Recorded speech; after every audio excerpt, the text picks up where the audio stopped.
He lived as he died, covered in oil. Sounds. Oh my. Tal doesn't have anything to say. He'll come over and pour some oil on the grave. Pour some oil out for the homies.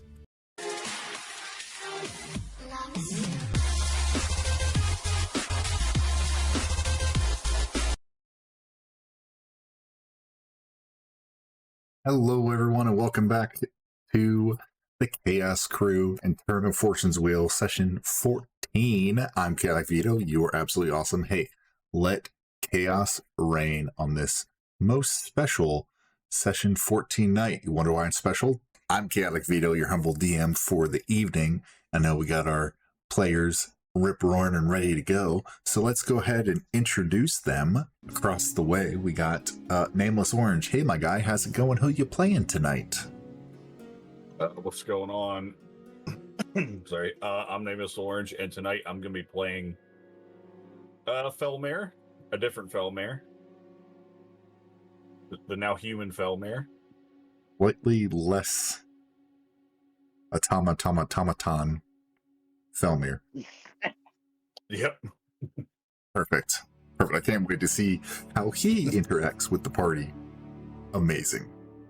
Right here below me, we got the nerdy nobody. Hey, my guy, who you playing tonight? How you doing? What's up? Doing good tonight. Gonna be playing my Echo Knight Kayata, and we'll see how long he lasts with his cocky attitude. We'll see how long anybody lasts.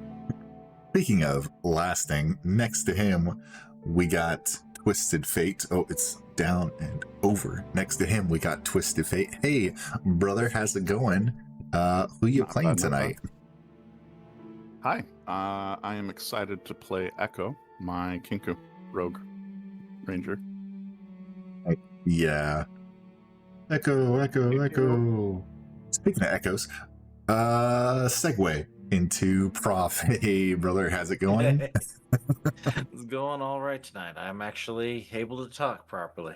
That is amazing. Who you playing? I am still Tal. Bill Tal. We'll get you there. Yeah. We'll get you Don't there. worry. Tal's bad decision making will make it eventually. We all have those decisions to make.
Yeah. And last time we hung out, session 13, Anarchy, Turn of Fortune's Wheel, a Plancescape adventure. The party rejoined each other at the Divine Machine inside Automata, with a note from Artemis to go meet them at the Concordant Express to kind of figure out what happened with Beltha and whatnot. So they meet Artemis, and Artemis is like, hey, you kind of screwed up the job. Beltha did what they meant to do, so you're going to make it up to me and Automata and the Council of Order and do this other thing, which is rescue a kind of rogue, mad, scientisty dude named Huron Lifegiver. Because he was looking into... he was kidnapped by the anarchists with plans and plots to soulbind, go through a soul binding experiment procedure that we found out was kind of what happened to Felmir. So y'all go looking for Huron in the warehouse district. You finally made it to the soul binding workshop, I guess. I don't know. Creepy place with a bunch of dead body parts everywhere. And Beltha said, "Nope, we're keeping him." And you're like, "Nope, we're taking him." And then a fight ensued. Y'all almost defeated Beltha. She brought in her right hand or left or multiple hand man being a large zombie clot that attacked everyone, and y'all destroyed it, but Beltha bamfed out and gave you a couple parting words. And yeah, after Beltha bounced, y'all talked to Huron, and Felmir looked around the area and found a body that he recognized. And he realized that this was his previous body prior to the autognome body that he currently had. Y'all set Felmir 1 and 2 up in the soul binding procedural chairs. Flip the reverse hip hop and a scoop reverse button on the machine, and put Felmir's soul back into his old body through some successful checks and whatnot. Y'all talked to Artemis, who thanked you for doing what you were doing, returning Huron to the Council of Order, promising them a job. You kind of destroyed the soul binding workshop a little bit along the way to make sure it didn't happen again. And Artemis gave you your reward, along with a little token of thanks, and allowed to go to the gate of Mechanus to record on your Mimir, which you did. Having recorded your information about the gate to Mechanus in the gate town of Automata, you put in your rearview mirror as you hopped back aboard the walking castle, choosing to head towards Rigus to try to gain information about the gate in Rigus. And your plan is to head there and maybe do some things along the way. So that's where we are going to begin session 14. Y'all are inside the walking castle. Let me get y'all over there if I can figure out where I am. Oh my gosh, tabs. Okay, you are all inside the walking castle, hanging out, chilling, and the castle begins to move on its way to Rigus. So as it's moving, the rest of the day is y'all's to do with what you will. What all would you like to do inside the walking castle on your way to Rigus?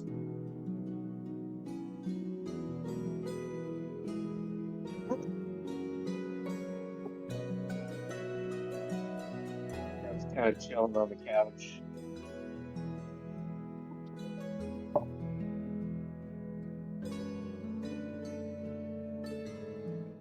I'll do some research on where we're going. Okay. Yeah, go ahead. Being told about the library downstairs, and me liking to be prepared for exigencies. I will draw on any personal knowledge and the bookkeeper after being shown how to utilize that. As you begin to look, spend some time looking up, trying to find something on Rigus. You find a few books that have Gate Town information, and you kind of piece together a few things. Roll me an intelligence check, please. Okay. 8. You gather a few things about Rigus, not as much as you thought you would, but you gain that The primary citizens are humanoids. The crown generals are the rulers. It's a handful of generals that rule Rigus. There's a gate destination, which is Acheron, the infinite battlefield. And that Rigus is a militaristic settlement with soldiers that are always preparing for a war that never ends. Additionally, you find that it follows a strict military hierarchy. They're very by the books and succinct with the chain of command, and those of lower ranks never speak to those of higher ranks unless they are directly spoken to, and it's a big no-no if it happens. So everyone stays within their ranks and up channels appropriately through the chain of command, and that is how they live. It's not just a job. It's what they are. Okay. Yeah.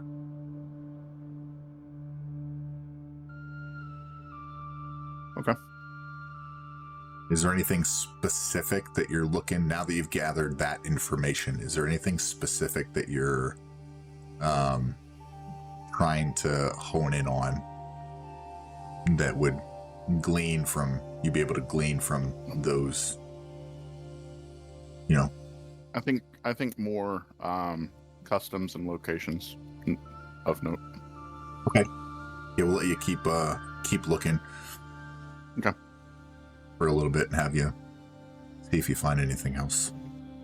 While he's looking, what is everyone else doing?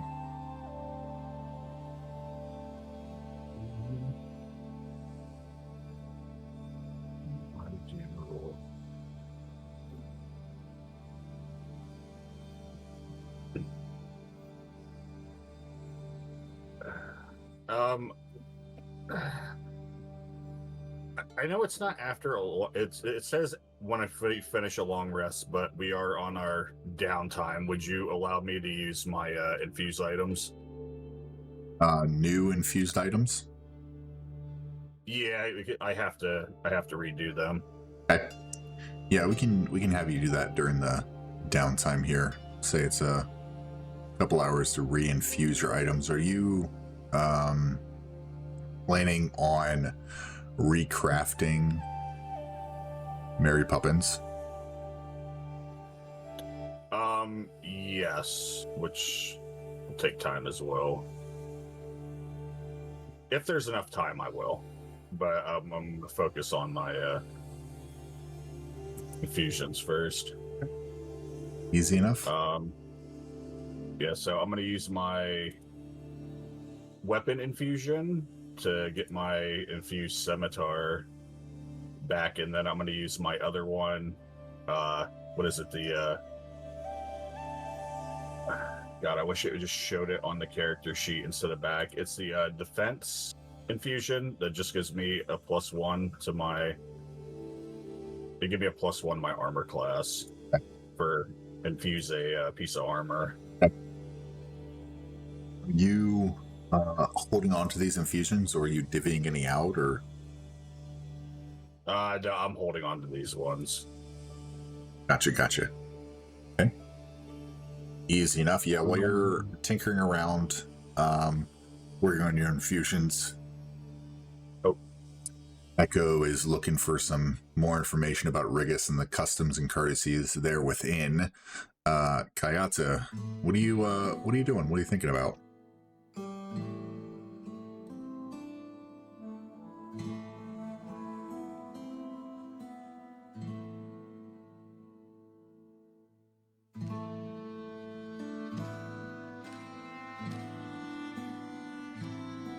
Pal, what are you doing? What are you thinking about? What's going on in your head, my guy? Oh, shoot. I muted my mic again. It is unmuted now. Yeah. We'll come back to Kayata. Yep. All right. Well, Tal is going, well, primarily meditating. Appropriately on war and battle. And thunder and lightning. He did take quite a beating in the last fight, so he's definitely going to be doing some self-maintenance doing this focusing. Trying to remember.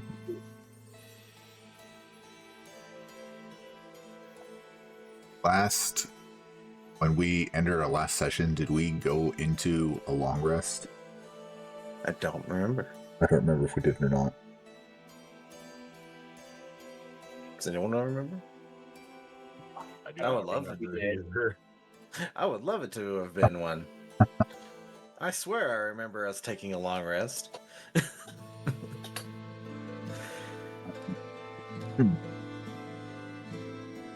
I think I'm thinking back. I think we said that the walking castle would start to move. Y'all would take a long rest, and in the morning you'd find a place to put Felmir. So we can say, as you guys are doing all of this stuff, No, we were gonna bury him at night. bury him first. Okay, there you go. All right, Yeah. easy enough. Okay, well that kind of answers that question. Perfect. Yeah, I take a lot of notes, but some things just kind of slip by. Okay. Oh, Al, is there anything you want to look up at the library or help out with, or up to you? I mean, I guess Tal could go downstairs and look for some religious texts associated with where we're going.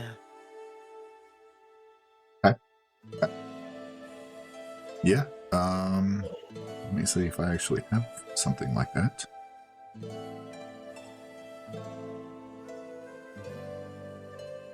Oh.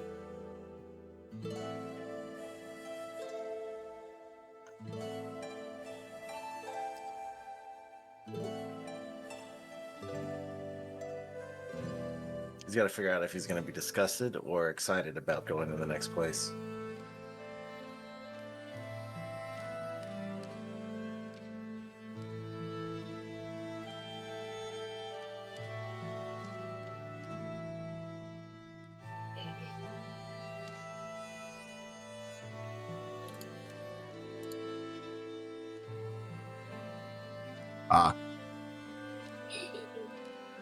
Okay. I have a little bit that I can probably give you ish. Roll me intelligence check as you're talking to the old caretaker, and they're pointing out some books, and you're looking through some stuff. Throw me an intelligence check, please. Yep, not Tal's strong suit. Not terrible. Yeah, it's at 15. Yep. Okay. Nothing at the minute about specific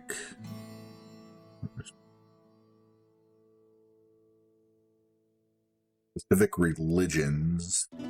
However, you do find a little bit about Acheron, the outer plane, one of the planes that the gate in Rigus leads to. That there are 4 levels, 4 layers: Avalis, Thundanon, Tentibulus, and Ocanthus. You do read a bunch about Avalis, that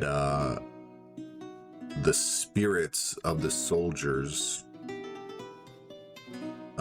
from Rigus and other places in Acheron wage endless wars across debris-strewn battlefields, unable to reach their deity, trying to get to some semblance of an afterlife.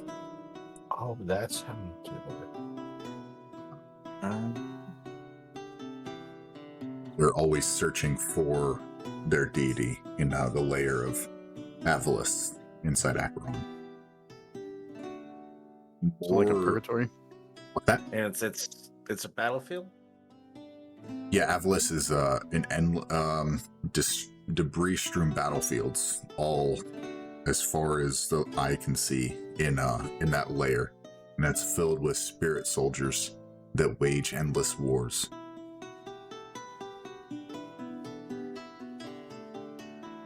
Sounds like a interesting time. Yes. Rigus doesn't necessarily hold... The gods don't quite hold sway in Rigus. They are more aligned with the crown and the generals. Let me look here. It's Outlands.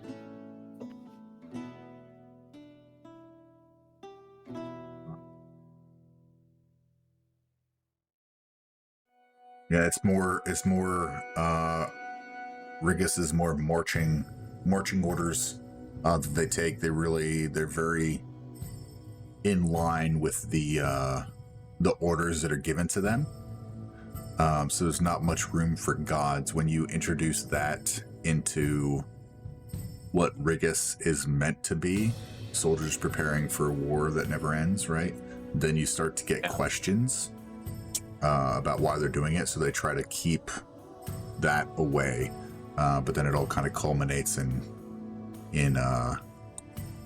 Avalis, where the soldiers end, or they wage endless war. The spirits of the soldiers. Less ideal Valhalla. Yes. Yes. You do pick up, actually, with that, Echo, would you like to roll me another intelligence check? Sure. Okay. Because you guys are both kind of down there looking at stuff and probably yelling. 18? 18? Okay. There's a few noteworthy sites inside Rigus. The bunkers, which are an underground complex of barracks and mess holes that are all connected.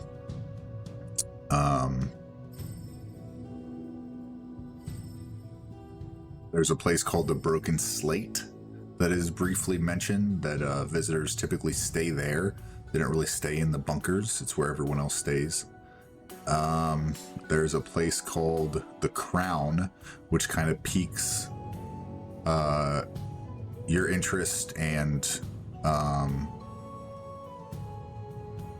Tal's interest in what he's looking on. The Crown is the generals of Acheron are entombed in the mausoleums of the Crown, which is Rigus's topmost dignified ring. Reborn as ghosts, liches, and mummy lords, the Crown generals are guided from beyond the grave to Acheron. So it's just like where they have tombs there. And then there's the final procession location. It's a monument of reflection amid the hungry machine of death. It's dedicated to the countless lives sacrificed in conflicts across the multiverse. It has upright and tall granite steels engraved with the names of fallen heroes. No matter how brave or honorable those foes that they defeated, they're always treated with respect. And then that's a place of ceremony, military ceremony, and possibly religious if it's in there as well. Okay. And then with that, Echo, you do, pulling rank creatures in Rigus. They abide by rank order. Regimented population creatures in Rigus are marked with a magical symbol denoting their rank and their station. So everybody knows what rank everyone is and where they need to be.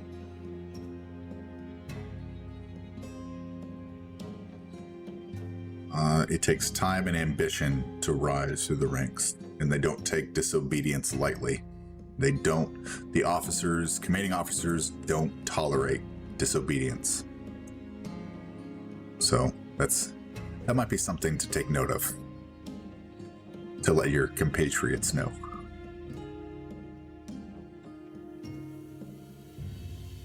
Yeah. Does that kind of help a little bit? Y'all get a little feel? Gathered kind of what you wanted?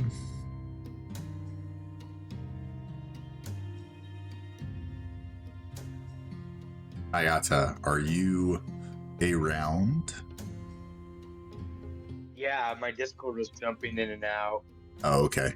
So we got Felmir kind of working on his infusions. Tal and Echo are researching things about Rigus and Archeron and the religion aspect and the customs and courtesies and whatnot. What do you got going on? I probably would have went down there and been reading up along with them, just kind of nosing through books, not looking through anything particular, but yeah, just trying to get a general lay of the land. Yeah, I'm assuming y'all got, I pretty much gave you just about everything that I have with the 8, 15, and the 18. Pretty much gave y'all the gist of like a bunch of stuff with Rigus. You're kind of in the know. Getting all the information about being like militarized area, kind of gonna be like, oh boy, this should be fun. He kind of scratches his head. It'll be interesting. After looking for a while and researching and kind of meditating and Felmir building infusions, Zathir comes downstairs and says, Master Felmir, I've found a possibly suitable location that you asked about. Excellent. How long till we make it there? We are here. Oh, good. We got And there the castle lurches to a stop. Well, I'm gonna have to.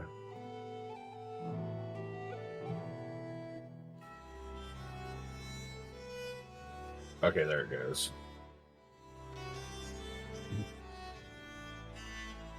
I did restart roll 20. It was being Okay. weird. No worries. It's not a session without technical difficulties. Yep.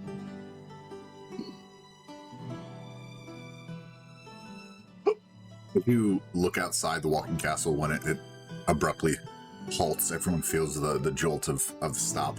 Kind of peering out the windows, you see it's getting rather dark. The area around the walking castle is covered in like it's forested area. The colors of the trees have grown to generally one color, to like a greenish, light green and dark green, bushy trees with some rocky outcroppings and there's no lights around. It's just kind of off the beaten path. Excuse me. Seems like it might be an okay spot.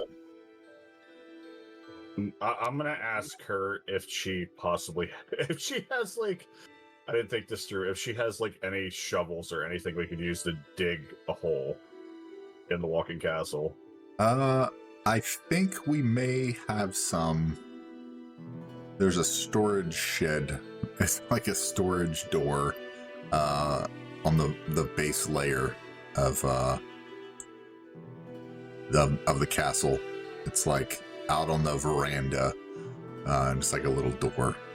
And she points you in the right direction to pick up some shovels. There's like some rakes in there and some shovels. There's like an old garden hose type thing. You don't know why you'd use a garden hose because there's no, Anyway.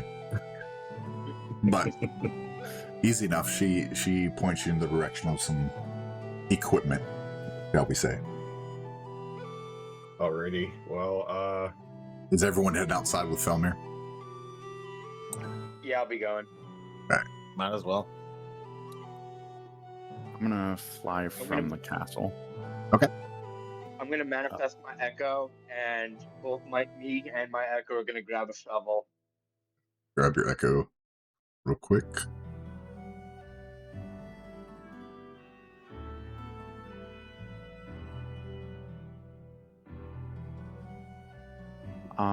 From the castle, when it stops, I will leap from my perch and tell the party I will follow them. Okay. Before I leap, I'm going to cast Summon Beast and summon my Black Raven. That has served as my eyes before. And I will use my boots to take flight. And I will do a circle around the castle, kind of scouting the land. And I will look for, when I do land, I will look for a handful of trinkets, rocks, sticks. Easy enough. Is anyone building a little fire or anything? Try to get some light.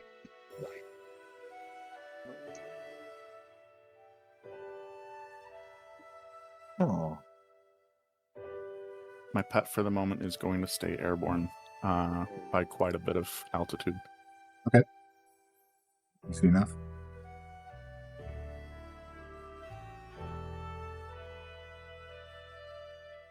Let's see if I got a tinder. See, I might just start a little fire. Either that or just light a torch. If you want to just light a torch, Chaota. Yeah, I'll light a torch. And then I'll let my echo do the digging.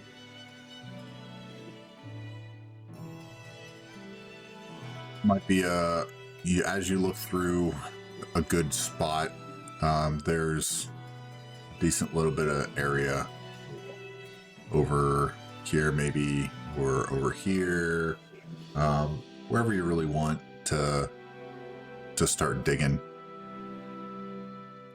I think Kayata, you might have access to your, there you go. Yeah. Yeah. Woohoo.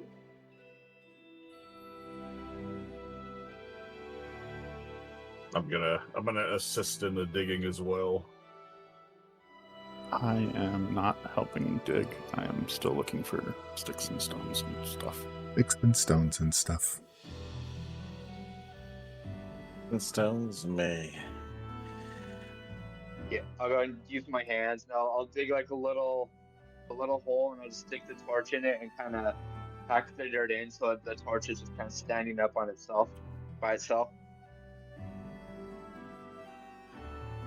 For me? And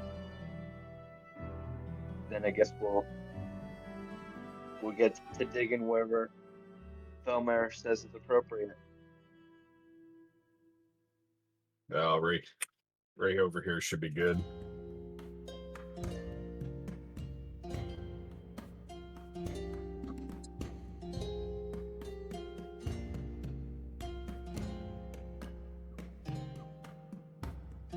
Guess it's shovel noises. Shovel noises. See if I can get My a bird. What's that? Yeah, you Does can my bird rotate. happen to see anything out here? Your bird does not see anything, no. It does look like you guys are alone, at least for the minute. Okay. I'm not traveling too far from the party, but I seem to be very focused for the first time on finding some trinkets. Why is the party standing like that?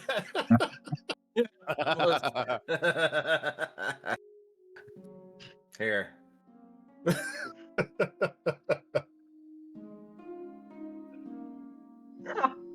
Yeah. Sal's just gonna shoot off in his own direction. Oh wait, I think this is better. Yeah. No. No.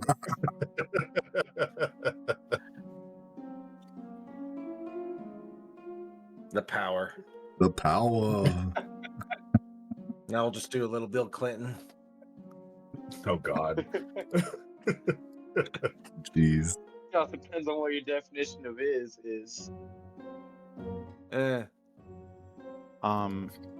Yes. Is there? Can I find like 12 like fist-sized stones and a couple sticks? Yeah. We'll say you find it.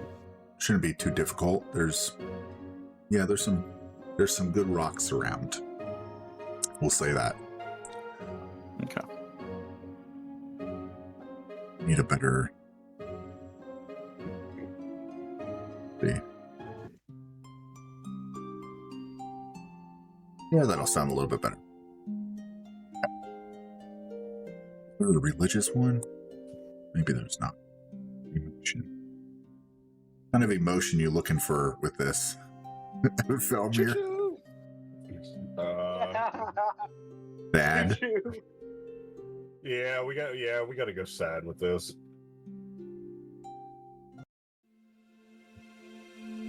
Technically bearing a comrade.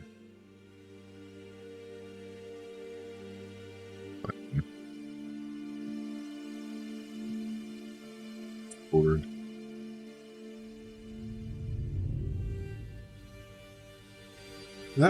Just buried myself. Not sure how I feel. So you guys take some time, and it's relatively easy to dig, relatively small hole for your autognome compatriot.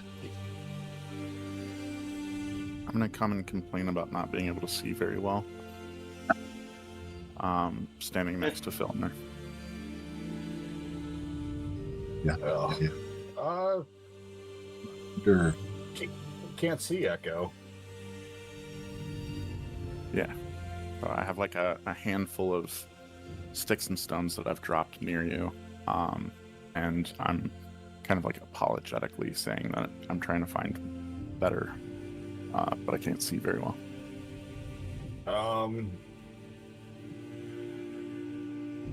I'm gonna pick up 2 of these stones in my hands. Okay, well I'm gonna put the Felmir body in the grave first, and then I'm gonna pick up 2 of these stones with my hands, and I'm gonna use magical tinkering to give them the magical property where they have they'll emit 5 feet of light from them.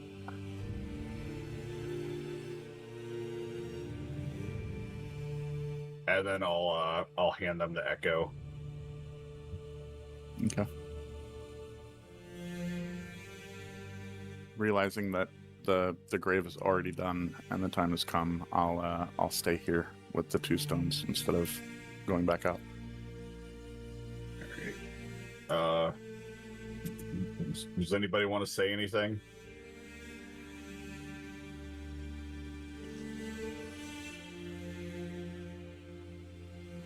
I can't think of anything. I'm not good in these kind of situations.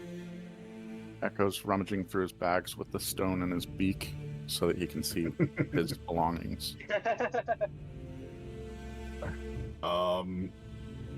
He lived as he died, covered in oil. Sounds. Oh my. Tal doesn't have anything to say. He'll come over and pour some oil on the grave. Pour some oil out for the homies. Yeah, pour some oil. All right. Yeah, we'll cover the grave. Well, I expected more people to talk. Having laid out some of my belongings, I will walk up to the grave. I will take a dagger and delete it. I will lay it on his chest.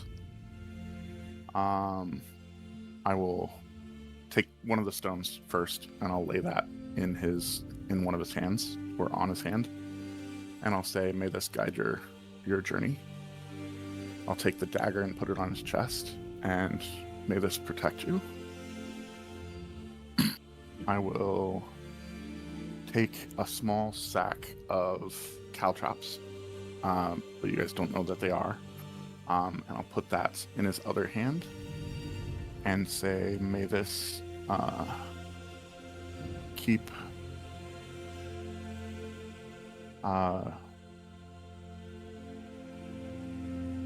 those from following you.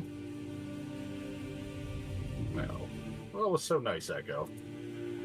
And I'll take another flask of oil. And sorry, wrong button. Trying to delete it. You do. And set that next to him as well. In case he gets thirsty. So he's got one of the two stones, my dagger, caltrops, and oil.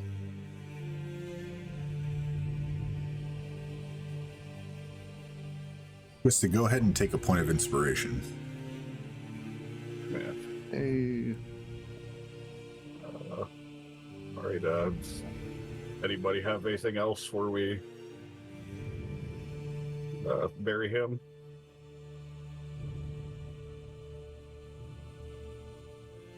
Cal would love to say something, but he can't think of anything other than nothing. Can't think of anything. Rust Little showing that -1. Rust in peace. Just the fact that you guys are here is enough. And I'm gonna cover it back up with dirt. As I stand, the shackles, the dimensional shackles in hand, I'll quietly mutter under my breath, "Stop breaking my things," in Huron's voice. And then I will take a few steps away.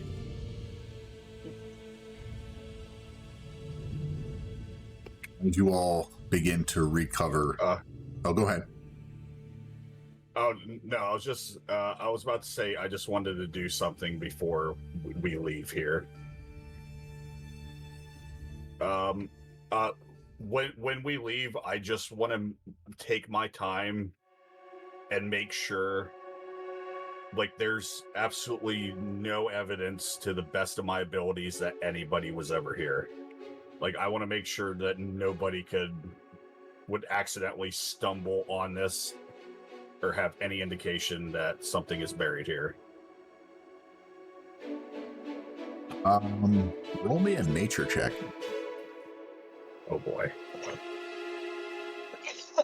That won't be too bad. Okay, let's go. 19. Seems like you've done a pretty good job. You covered it with some foliage. You kind of went the extra mile of like planting, like quick planting. Some foliage into the dirt a little bit so it can propagate? Is that the right word I've been thinking about? Well, that's taken. Anyway, it looks pretty good. You've forgotten where you buried him. Cool. You could barely see it. And I'm just gonna make mention to the party that we were never here. This never happened. I just want to make sure nobody, like, I'm going out of my way to make sure nobody will ever find where his body's at. enough. You've Gotta be like, what never happened? Exactly. as you've all finished unrecognizing the area, as if no one was ever there, you hear a boom, and the sound of stone crunching beneath a large weight in the direction of the walking castle. That's not great. I swear we can't leave her alone for 5 minutes. I swear it wasn't me this time. Oh. While you disguised and removed traces, my raven has sat down on a tree stump nearby and just observed as I kind of walked away from the party to give you guys space.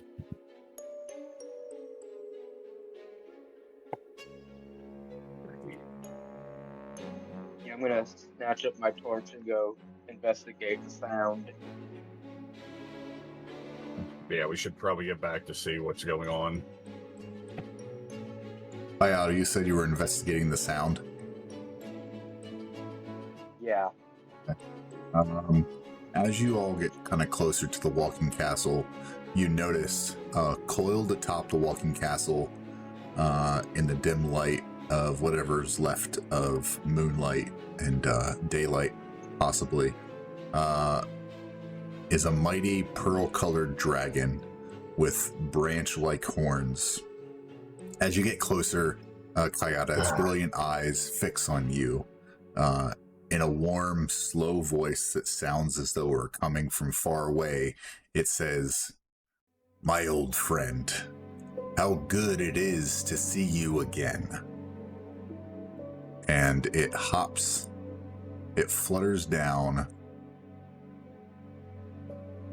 and lands in front of all of you.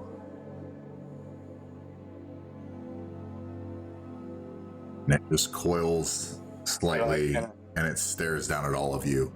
You really can't tell if it's warm, if it's smiling or not. But it is kind of just there. Kind of like, have we met? It says in the same voice that it had, it says, "Of course. We've met many years ago. I know all of you. We have been friends for quite some time. Kayata, Felmir, I see you've gotten your body back. Echo, and Tal 7, the mighty Tal 7. And he kind of makes a like a cooing noise that echoes throughout its large neck and looks around to all of you.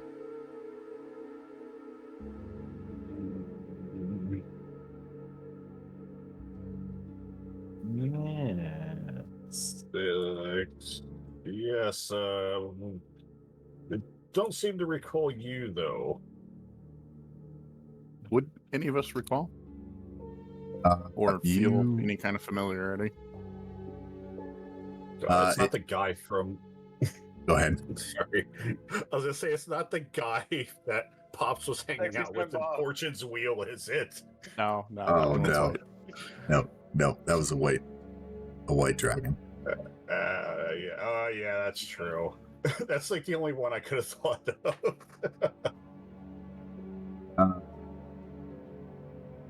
No, you really don't have any memory of them. Though they claim to have known you, met you a long time ago. She kind of blinks at all of you. Says, "I'm sorry. You don't have any memory of this, understandably. Time is a fickle thing, and I live in and outside of time. But in this time, I come to you with a request.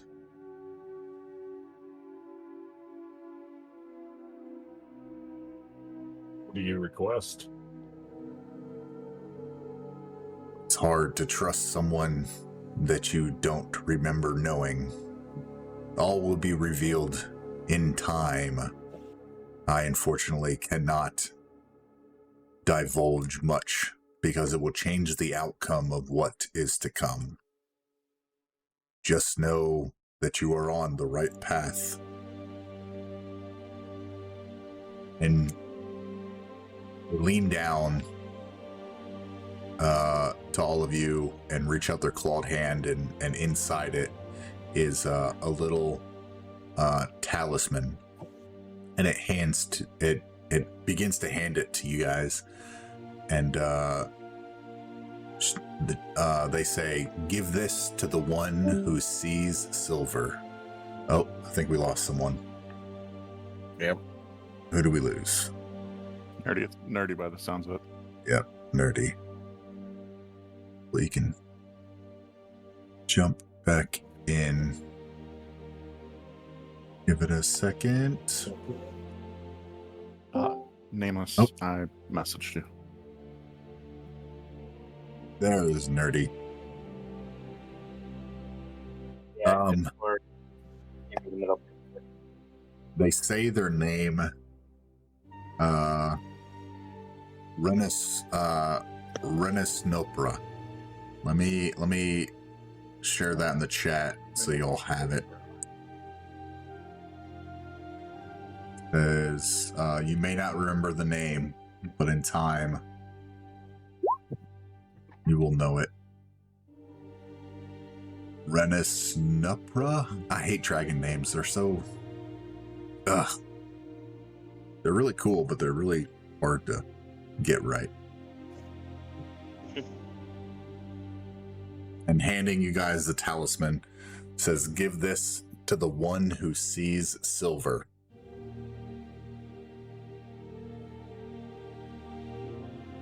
The one who sees silver. Yes. You will understand in time.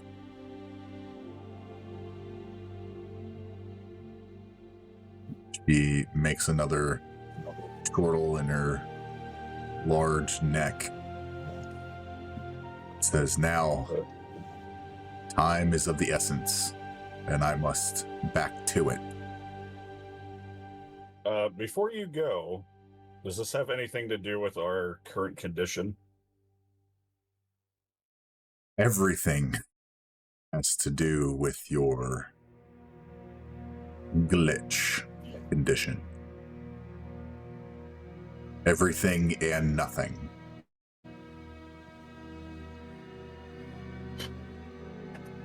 Cryptic. I expected nothing less. If anything, you all recall you may have in the past, but now you kind of realize that may not have been a fan of the way Renisopra speaks. Possibly. Cryptic. In circles.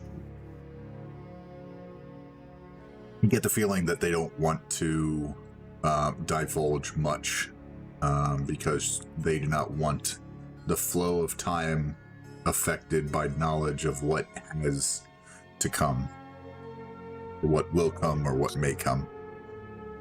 God forbid we get a paradox and the universe explodes. You guys will just glitch back into existence. It's okay.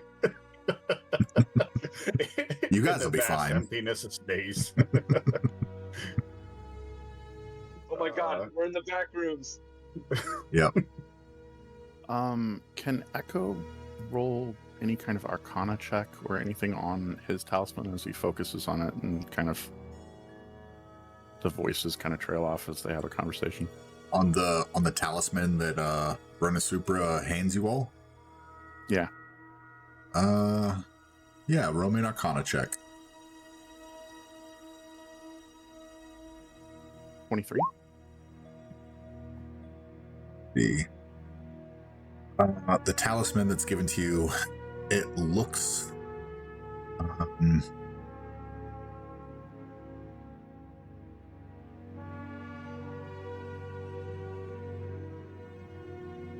open-mouthed demon head with a beard and horns reaching forward at an angle. Players, if you've ever heard of the Tomb of Annihilation, the open mouth, Okay.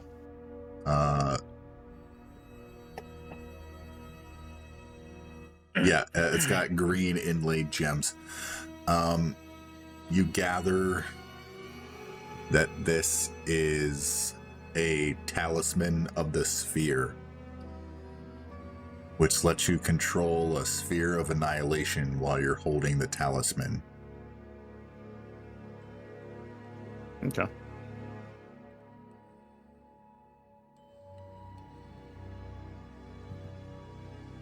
Yes, there's a talisman of a sphere. It is magical. It is very magical. There are many much magics. Very much magic. Renasupra, go ahead. Does anybody want this in particular? Does anybody want to hold on to it? I'm not too interested. DM, above table, is this a plot, like a plot device like Mimir, or is this just a regular object? I mean, you can put it in a party inventory. That's fine.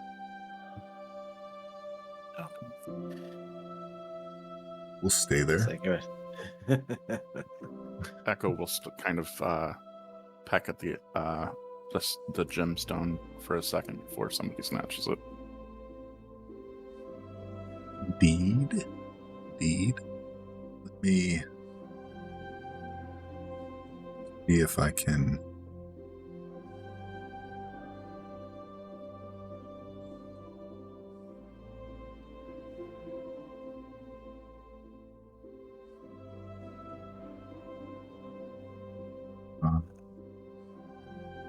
Actually, probably should go in the back. Hold it. Yeah, I'm just thinking about the channel. Save the image.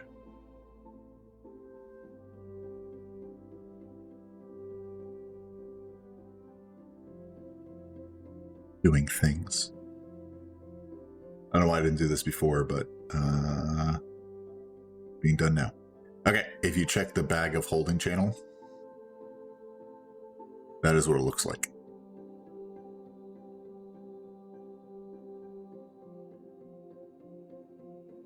Okay. Yep. Quite ominous. Quite intimidating, I would say. Yes.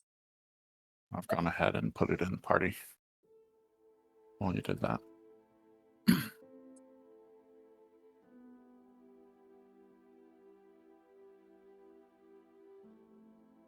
Easy enough.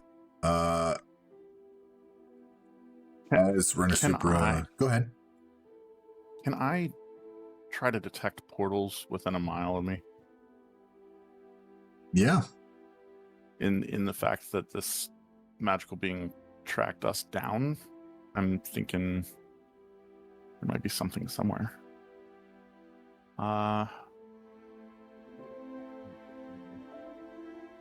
Link that so you guys can see it. Okay.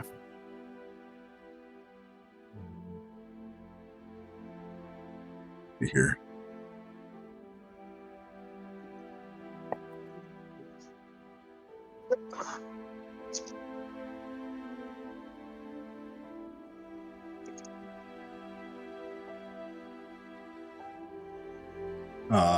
You do detect a slight hint of portal, or it's not quite a portal, it's like a rift that you detect. Okay. Not necessarily like a normal like portal that you guys have gone through. Emanating from Renasupra, and additionally emanating from just above the walking castle. Okay. But they're kind of faint.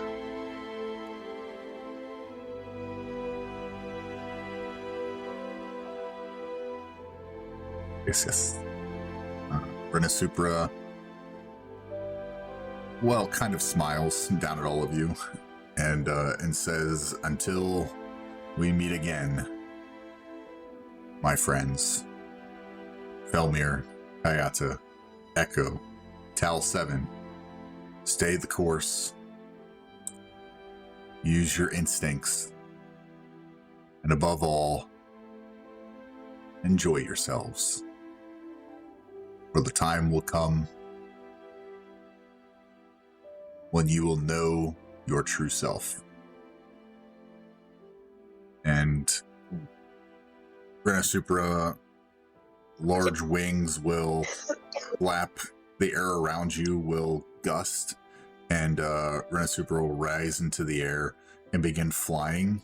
And if you still have detect portals up, you'll detect a stronger designation of one just in front of Renasupra, as a slight rift in front of them opens, and they kind of fly through, and the area lights up in a bright white light around you all, and then it just vanishes, and everything is once again dark and quiet. Okay. Yeah. Well, that happened. I was glad it wasn't a dragon fight. Have been Yeah, kind of what I was expecting.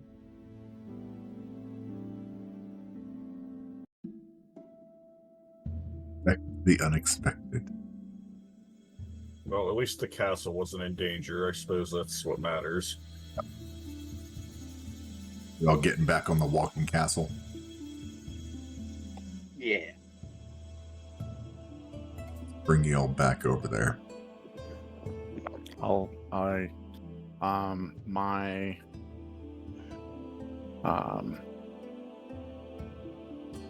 Jesus.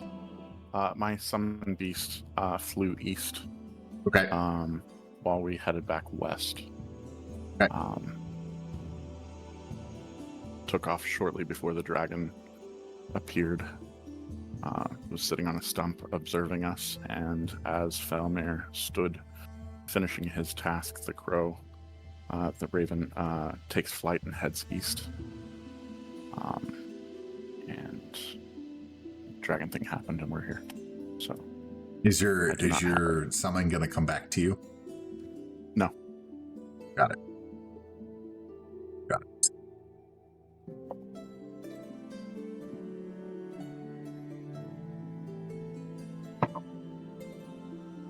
Okay. Now the night is winding down. Is there anything y'all would like to do before y'all take a long rest?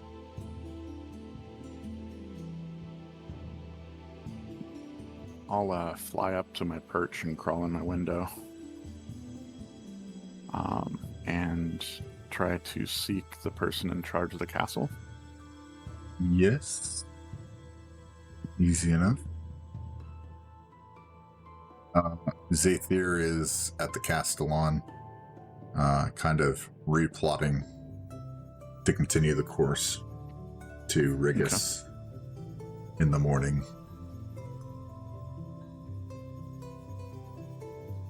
I'll just go upstairs and see if she's okay. See if the castle's okay.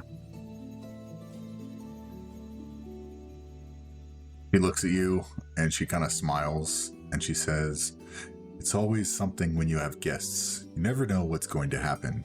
Was that and she kind of leans forward. Was that a time dragon?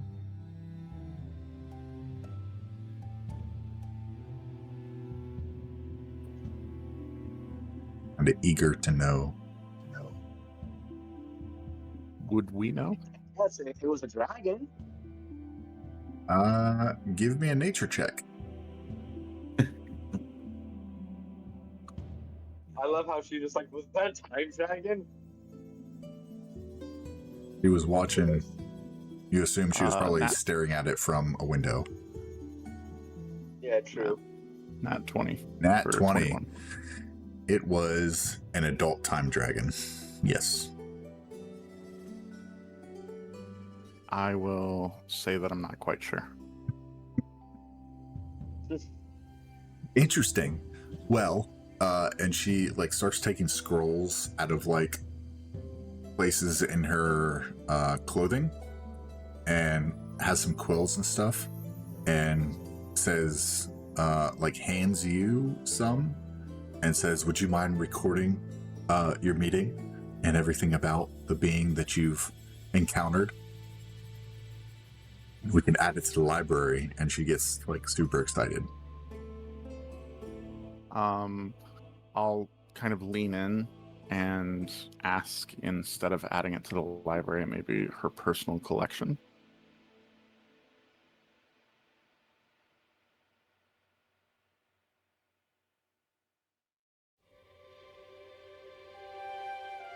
Yeah. I will add it to my personal collection. I will keep it in the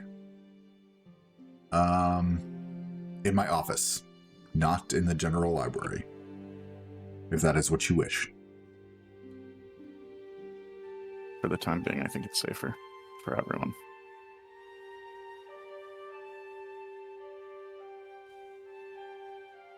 Whenever and you've completed when- it, just put it in my office and I'll put it into my personal archives. Goodbye. Good night. When everybody else comes up the stairs, you'll see Echo scrolling an image of the dragon, and above it and around it and below it, like all over the page, except where the drawing is details of the meeting. You know.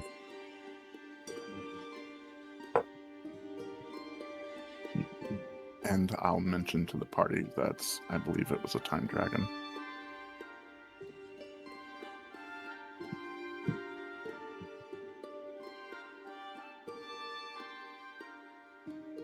The way this adventure's been going, that shouldn't be a surprise at all. Do we have a ghost in the room, or?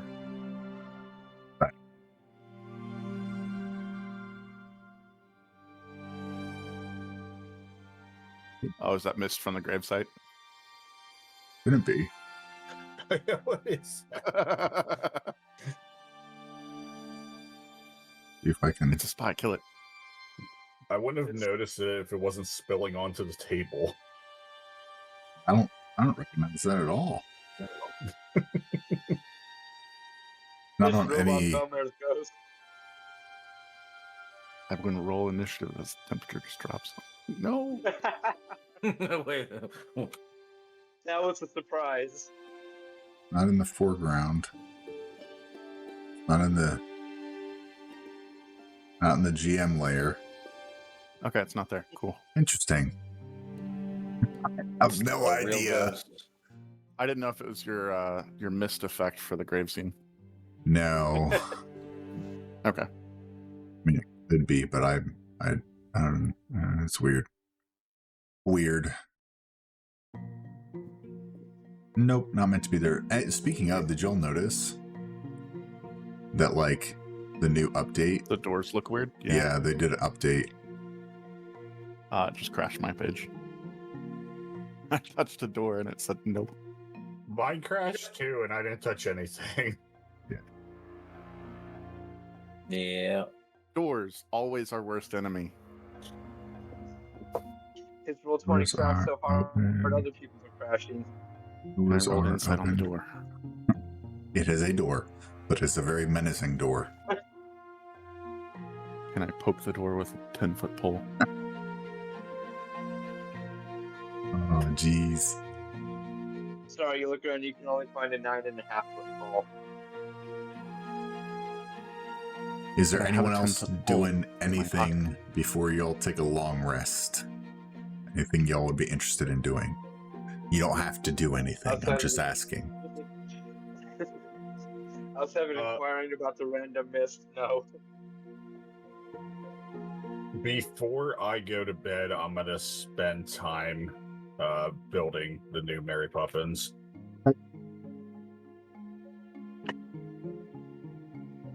Let me.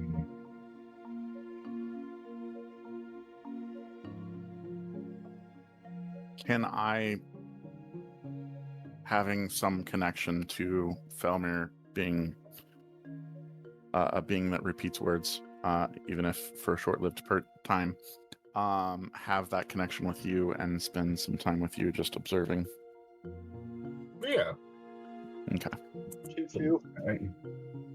Choo-choo. Choo choo. I will hold the flashlight stone in my beak and try to be as helpful as I can,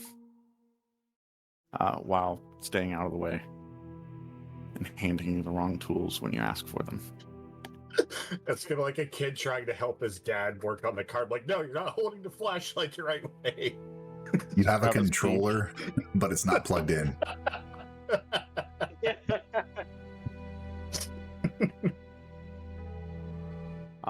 And whenever I do get ready for bed, I would like to spend some time outside on the perch, looking up at the sky to see if there's any stars, and if so, taking some time with those. And coming inside, I'll take the flashlight stone and set it up on a shelf, so in the darkness, I still have a little pocket star. Oh, Echo, you should probably be careful with that perch. Chaotic kind of broke it when we first got here. It was longer. It was bigger. I think it was Katse who broke it. Ah, Might it's have been the Katse. same person. But a bird recognizes what a perch can do for them and how to perch properly, as opposed to a big bugbear walking on a stick. Yes. You guys will all have me message check in with you guys and say goodnight. One at a time. I'll reply good night. Yep, I'll reply the same. Cool. His little And I'll message. AOL message pop up in his head. Your HUD lights up with good night. Yep. You have one unread message. Echo's name pops up, lowercase x, big case X. Echo, uppercase X, little case X. I'll message the librarian as well and tell her that I left my notes on her table. He thanks you and wishes you a good slumber.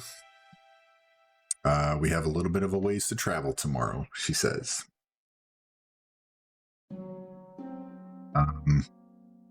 Would you all, and she kind of, you hear her voice kind of echo throughout the castle, kind of like an intercom system, and says, would you all want my home to be on the move while you rest?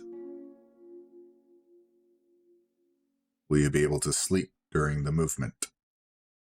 Oh yeah,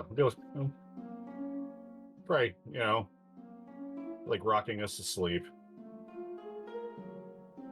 Yeah, it'd be a miracle if I can even keep my eyes open and just kind of passes Just out.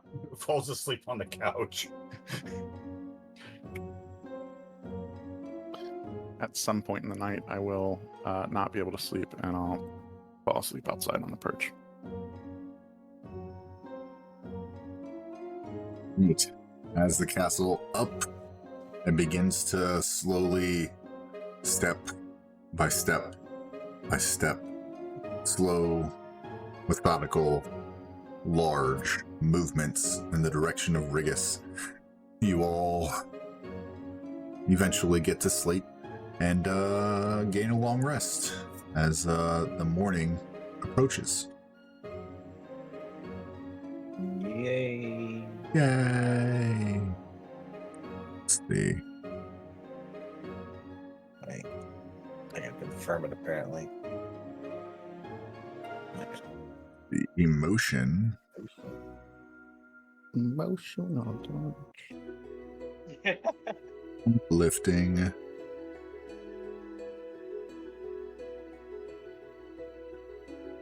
3d8 emotional damage. This music reminds me of, like, you all are, like, sleeping, and you have a dream of just, like multicolored rainbow lights around you, and you're just kind of, like, flying through the air. I don't know. It's my thought. Okay. The next morning starts, and you all have made it pretty close. Let me make sure I have everyone who needs to be here. Me do a couple things.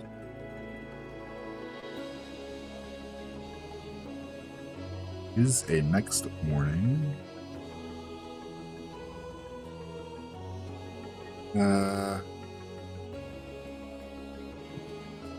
Put you back exactly where you were. Easy enough. Let's change sceneries.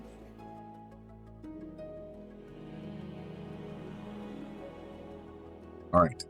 The next morning brings you all awake with the castle walking. You can hear crunch as the castle's walking through hard slate stone, and out the window you can see spires of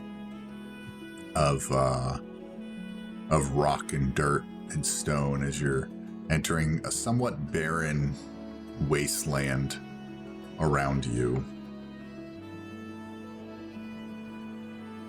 You hear over the intercom. Yeah, this place has an intercom now. You hear over the intercom.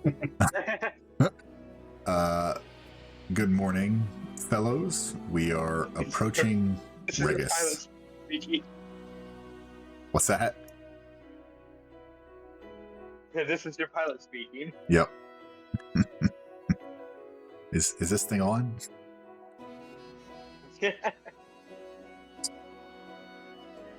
See. All right, easy enough. Is there anything y'all would like to do when you first wake up? You don't have to do anything if you do not wish to. Did Echo fall off the perch? Maybe. Oh no, Echo! Go! Go, Echo. It's okay. I would like to wake up first. And use Impossible. my joke's on you. I don't wake up at all. I'm dead. I would like to use my boots to fly up to the very top and look for damages or anything. Okay. Less damages and more marks of presence. As you fly up,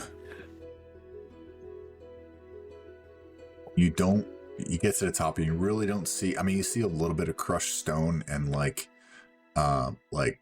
pebbles and whatnot, you know what I mean? Like the little bit of crunchies that are kind of wind around the top. But as far as like a magical presence or anything else, you don't really get a hint of like portal or anything really magical going on other than like the walking castle itself.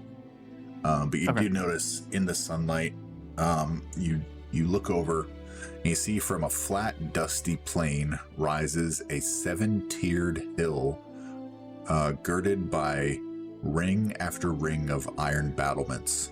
Towers and siege engines bristle across these rising walls. And even from a distance, you can make out a regimented patrol of armored figures.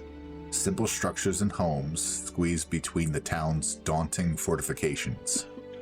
And through the party inventory, whoever currently has it, it would be what Felmir has it.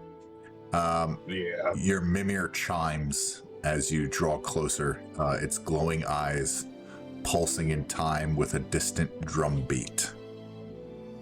And let me share what you see. I gotta find it here. Give me a second. It's like to say my door has vanished and I am currently trapped in my room. Oh, that's crazy. You might not. Let me. There you go. Oh shit! I'm stuck outside. You're inside. Even the doors are having glitch issues. Player art handout. Let's see. Avengers of Fortune's Wheel. Give me a second here.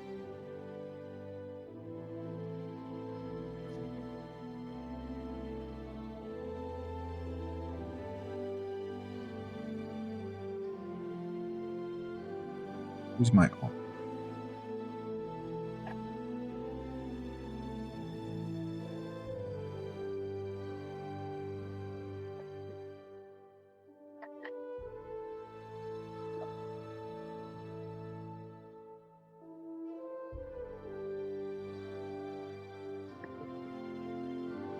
Let me do this real fast. Sorry, it's going to take just a second.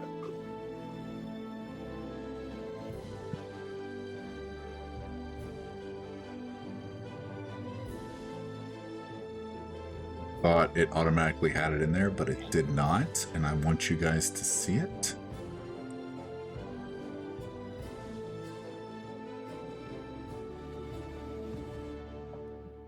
Blah, blah, blah.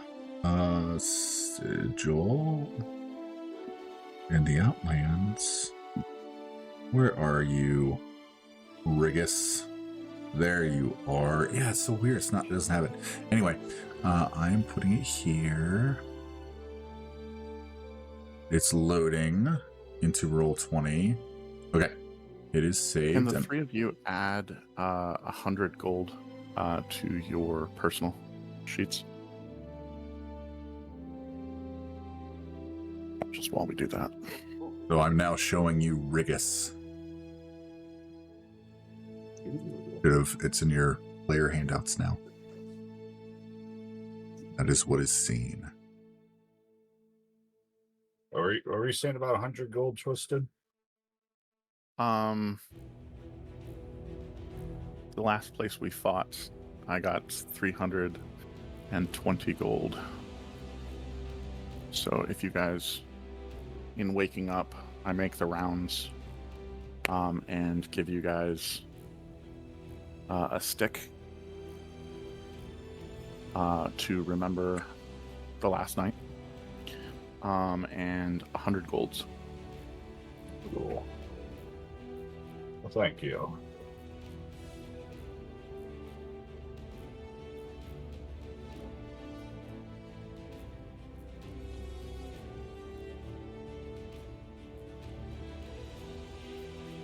Because it doesn't have.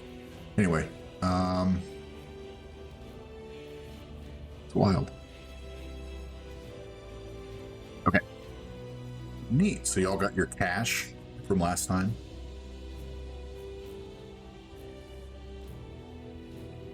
Nice. Yep.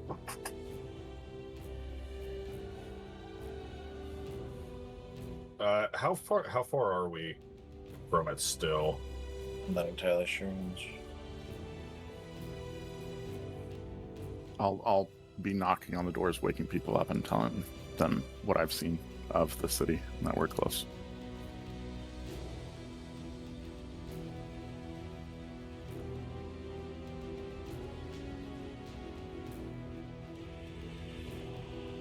Twisted, I just wrote you back. Yeah. Picture in my seat. Yes. You are about... Let me look over and tell you how far away you are. You are closing in on the gate town. Probably about 400, 500 yards away as you get up and you kind of look out the window.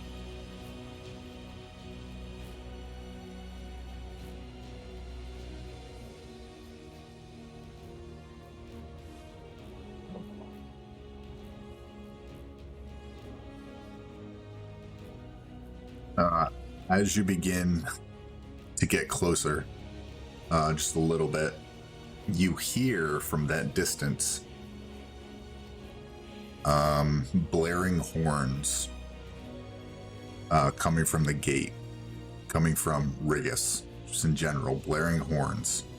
And you notice, looking out, a lot of the figures off in the distance are kind of moving towards your side of the massive walls on the ramparts.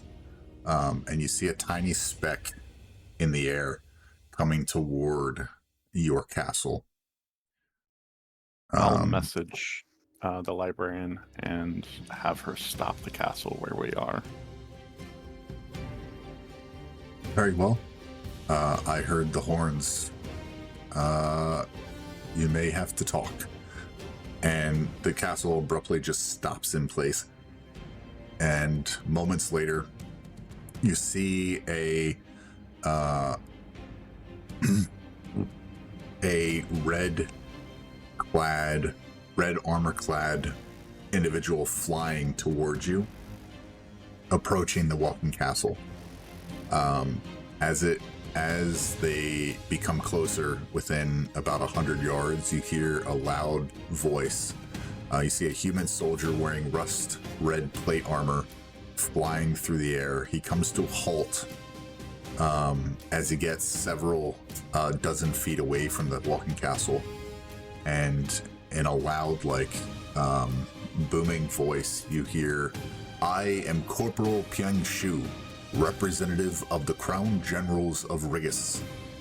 He shouts in a commanding voice, "Declare yourselves and remove your war machine beyond sight of Rigus's highest tower. Otherwise, we will defend ourselves with full martial force."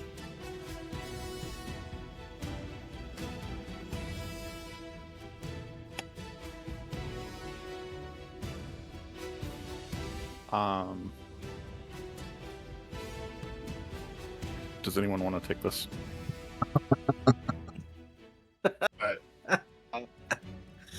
I'll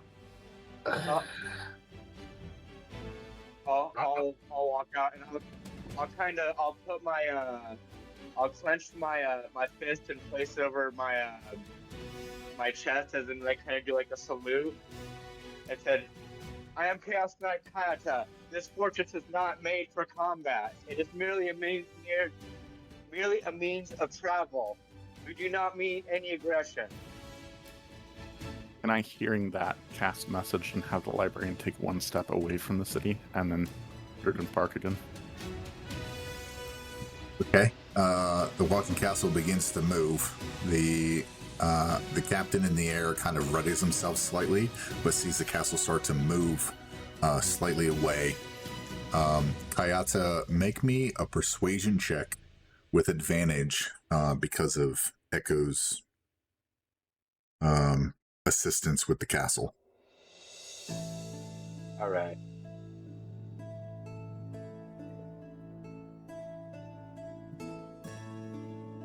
Come on, Sean.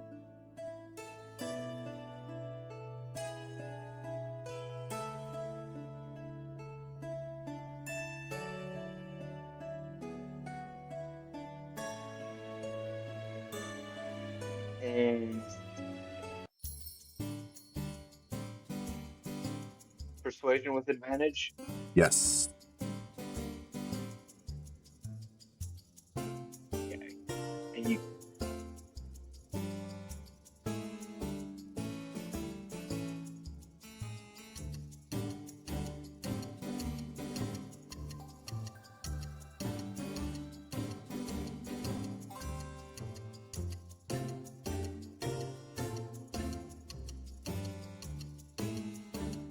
I'm sorry if I didn't hear you say. Fine. What'd you roll? 19. 19? Okay. Corporal Pyong Shu, in his booming voice again, says, "Very well. You may approach Rigus, but your steed or your machine," he says, "must go back there." And he like points way back, and the distance, he says, is about a day's travel away.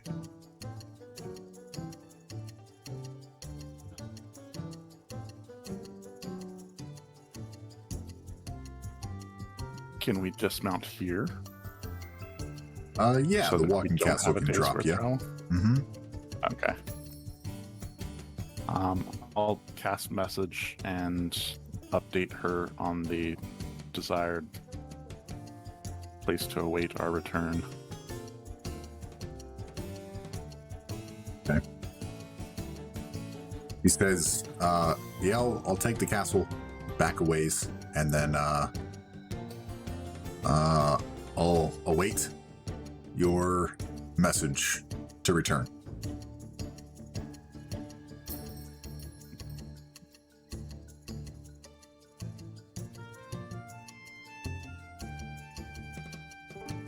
So do you all dismount the castle? Yeah. Yeah. As you dismount, Corporal Shu meets you on the ground and says, "Can't be too careful." And he says, he hits a little button on his chest, and from the distance you guys are, there's several, look at you here, horns blare from like 50 yards away, 100 yards away, 150 yards away, 200 yards away, all the way up to as far as Rigus is away. They like begin close and echo out in several blasts. And looking at Rigus, you see some of the forces start to disseminate a little bit on the ramparts. And it seems like he signaled the town's forces to stand down. He says, "I will escort you to the entrance of Rigus."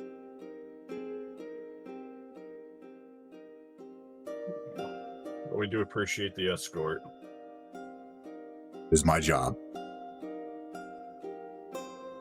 And I'll be too careful.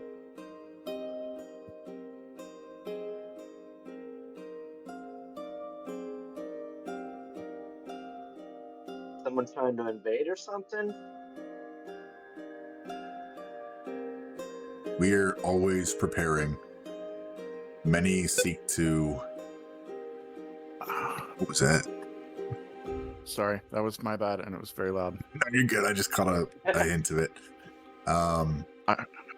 You good? Yeah, I accidentally held shift for 5 seconds too long, and it wanted to ask me if I wanted to turn on some carrot typing or some shit. I don't know, Yeah. but it was very loud. Sorry. No, you're good. You're good.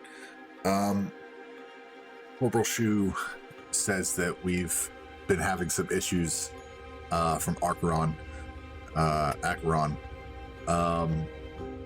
invasions as of late, and it seems that we have been put on lockdown as of current to prepare.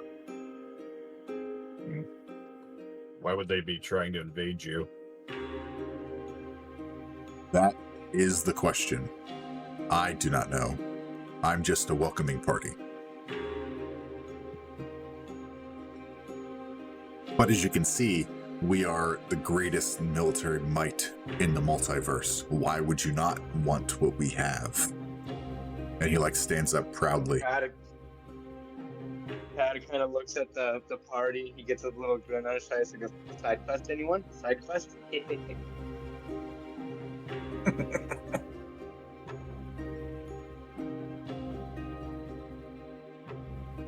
I'm gonna cast.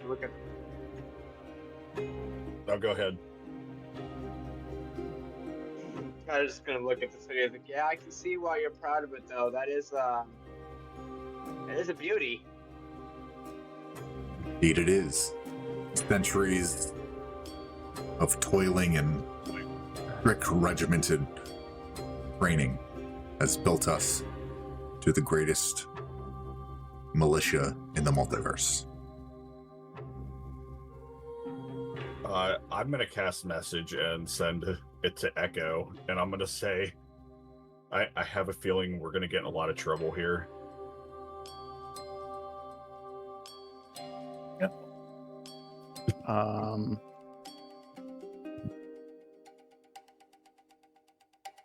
You'll hear kind of an a quizzical tone, unsanctioned.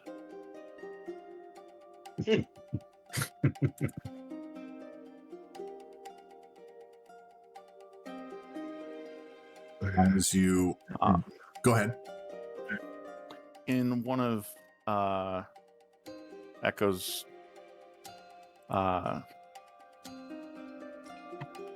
behaviors that you guys have observed, he is focusing and studying Punshu,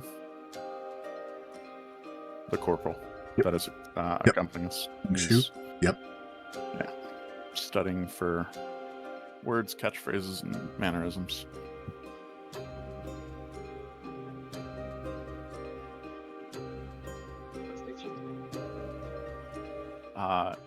He'll also, using the message response, ask if we should if Echo should do his best to blend in and observe customs. Wait, are you sending that to me or? Yes. Okay. Yeah, I was gonna say, yes. Try to gather as much information about this place as you can. I'll hold up the book that I stole from the library. Sure, that won't come back and bite me in the ass. Neat. The book on the customs and shit. Yep. You divulge that information to the party about customs and courtesies and strict adherence. And I would have gone over to Tal's table, and we would have kind of been looking at each other's books while Tal was studying. But everyone else, no. If somebody wants to grab the book, I'll certainly hand it over, but I wouldn't have thought to do that. I was studying for my own customs observations. People get less butthurt if you're acting appropriately. The party is being escorted to the gates of Rigus to try to head inside and gather some information about the actual gate to Acheron. There's no R. Acheron. Let me move y'all over to the next locale. See if I have everyone. Okay, let me add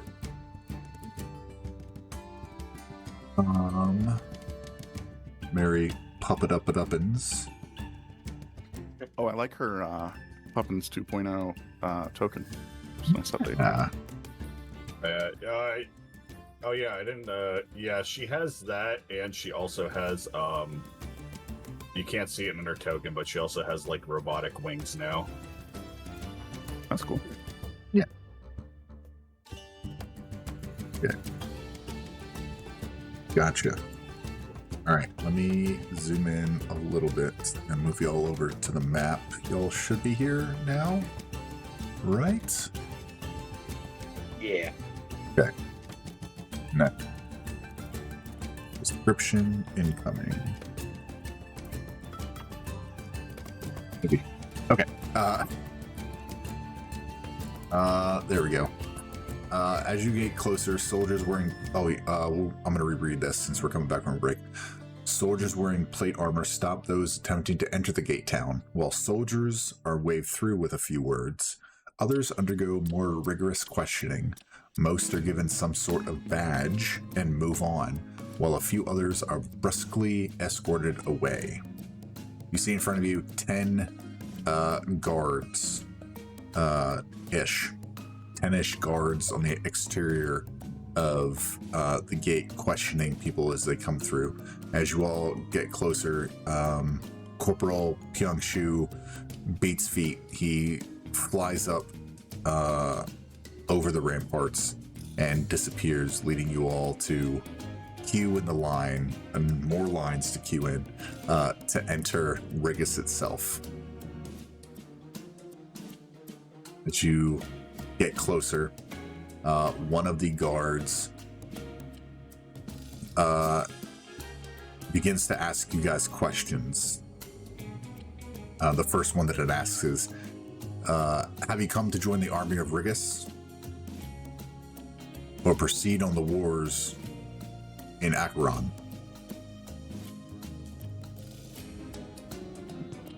No. Proceed on to the wars of Acheron.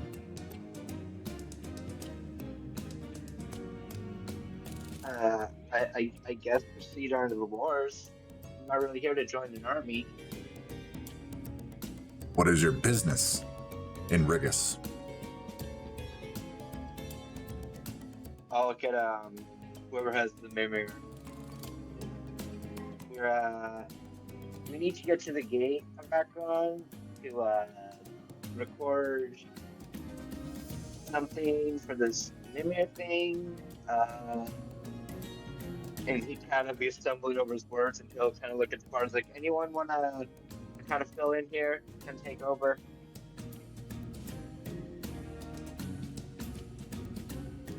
You originally from Rigus? He asks. No, not that I recall. Not that we will remember. Do you have any weapons of interplanar destruction to declare? No. Could you elaborate on that one? I'm interested. Things that can destroy the I'm pretty sure- multiverse. Oh, no. When Todd says, could you elaborate, kind of will look back and say, I'm pretty sure we'd know if we'd have something of that caliber.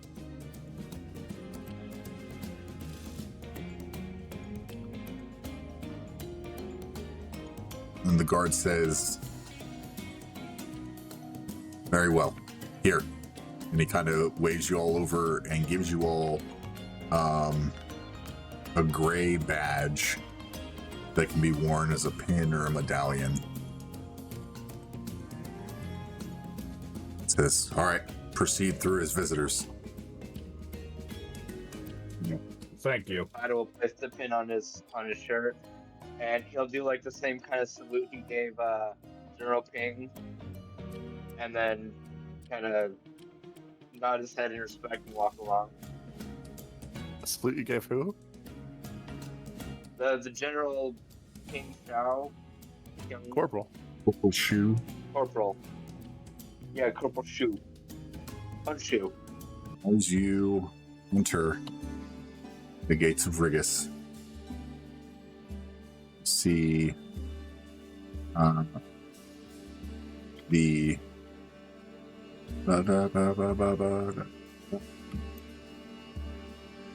Question. Would Yes. Echo feel that the talisman they are carrying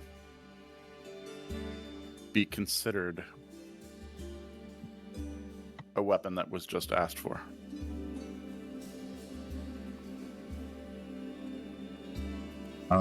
It's used to control a sphere of annihilation. However, it is not. It's just used to control it. So it's like one half. It cannot of, summon it. Right. Okay. Yep. Perfect. Yep. Cool. It's like having I'm a like- key to a car. I'm like, is our cover blown? Like, is he gonna fucking be noticed? No. Let's see. As you enter, you see the tiers of the fortified hill in front of you. That Rigus is a monument to military strength. You see 8 octagonal iron walls, menacing and impregnable as you enter further in. These divide the town into 7 stacked rings that are festooned with banners of war. Advanced siege weapons are anchored to their angular battlements as you pass through. Soldiers rise the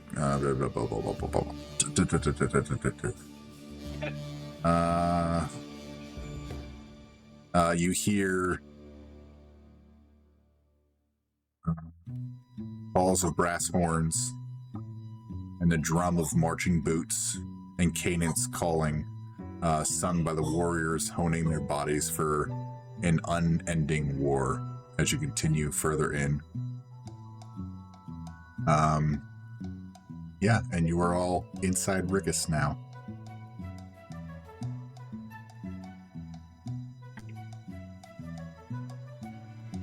Oh.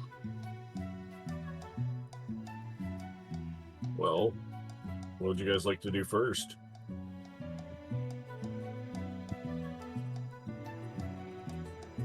Idle kind of like shuddered, like, I don't know, there's something about being around the military that really makes me want to drink.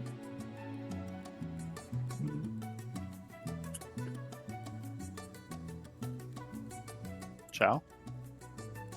You guys want to head to Awaken Slate. I believe I have a map. We weren't told where we could go or where we couldn't go. Right. We just need to maintain order. And we weren't told to report to anyone either, right? No. Right. You all are visitors. So either, I mean, you can ask around where things are, or, you know.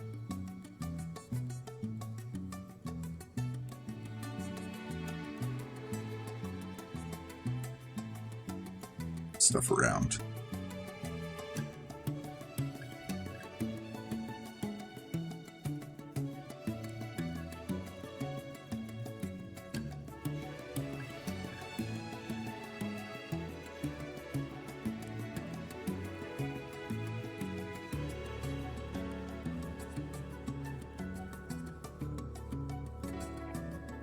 Yeah. Waller, let me come back.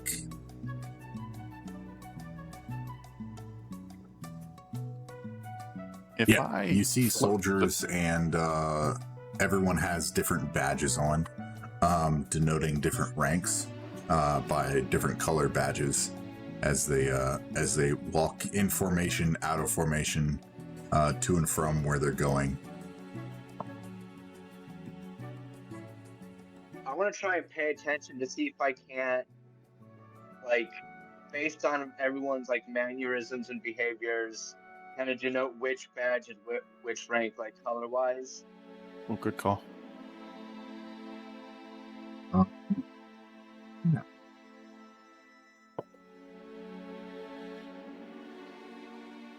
And if I pop the drift globe up, is that going to draw attention, do I feel like?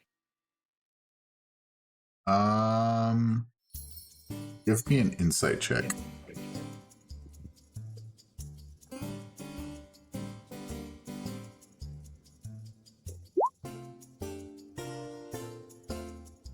Nine. It may. It's just depending on what you do with it. Okay. I'm just having it float within 5 feet of me. Okay. And follow me, like As you're right over my following. shoulder. Yeah, good. No one really pays you much mind. They're all looking forward of where they're marching. Very good military bearing on how they're moving. Ayata, roll me, as you're looking around, roll me an insight check with advantage. All right. Advantageous.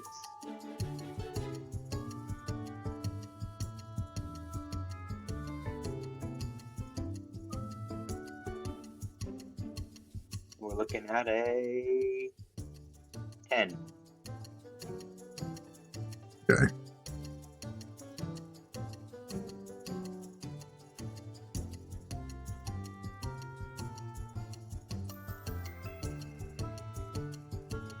Good enough.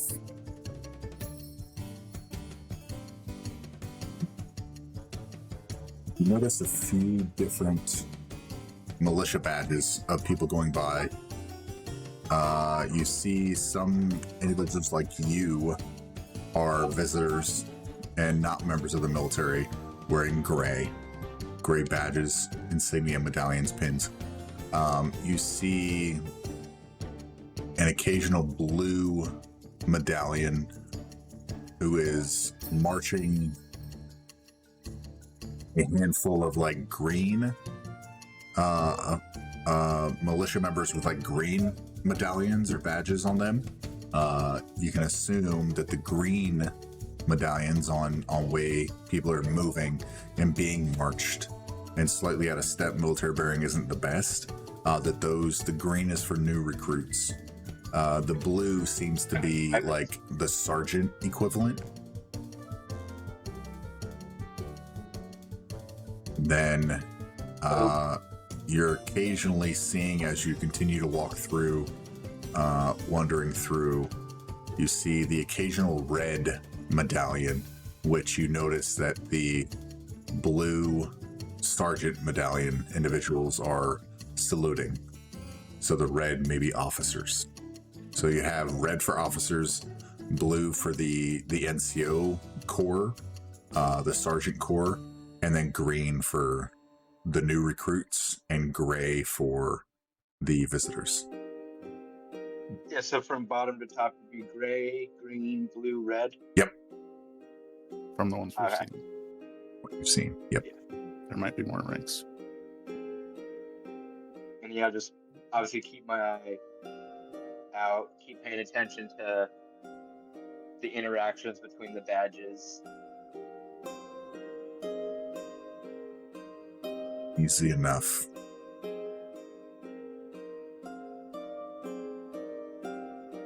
But where are you guys trying to go? Or how are you going to get where you're going? Where are you going? What are you doing? I wanna approach a military member with a green badge. Kind of do my little knight salute, and ask where I could find an inn or somewhere to get a drink.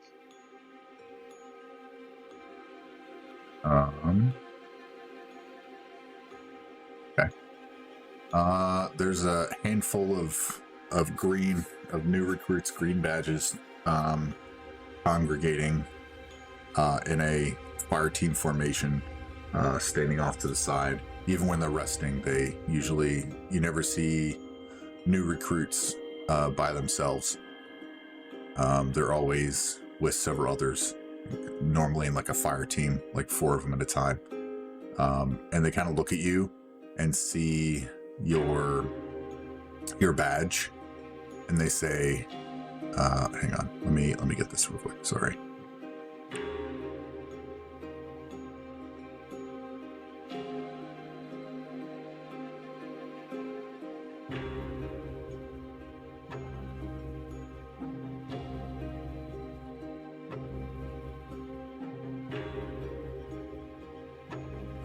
What the hell? He looks at you and he says, don't bother us, it's late. We're busy. Go on to the broken slate. It's where all the visitors stay. Now on with you. And he points further into Rigus, to the broken slate in a general direction. You can kind of surmise that he called you all slates, which maybe denotes after the blank, like chalk white badges that you wear, that you're visitors and non-Rigus goers. Everyone's got nicknames. I'll give him a respectful bow and just proceed on my way to slowly to the broken slate, kind of looking back over my shoulder at the party.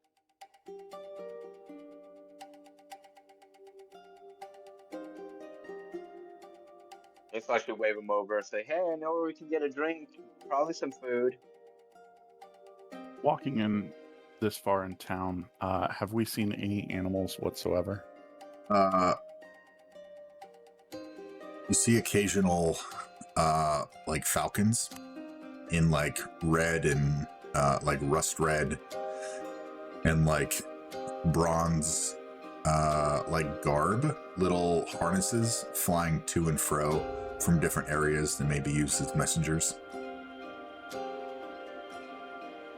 Okay. But as far as any other beasts, no, there doesn't seem to be any beasts of burden, right? Yeah. Nope. Nothing else other than falcons flying around. Okay. And do they seem to mostly be paying attention to where they're going, or are they eyes in the skies? Roll me a nature check.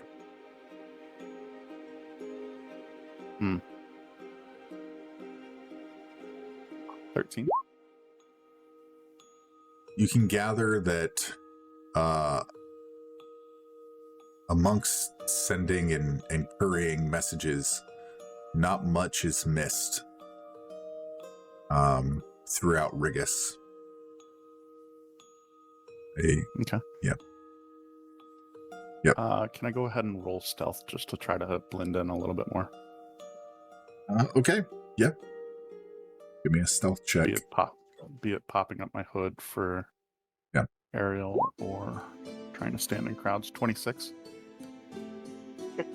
You disappear behind Tal. It's completely gone. You guys continue to There was an walk. echo here. It's gone now. Echo's gone. I'm gonna message Falmir and tell him that I'm staying close, but that we should try to not draw any extra unwanted attention. Yeah, it sounds like a plan. And then also, back at the castle when Mimir spoke to you, did you take it out by chance?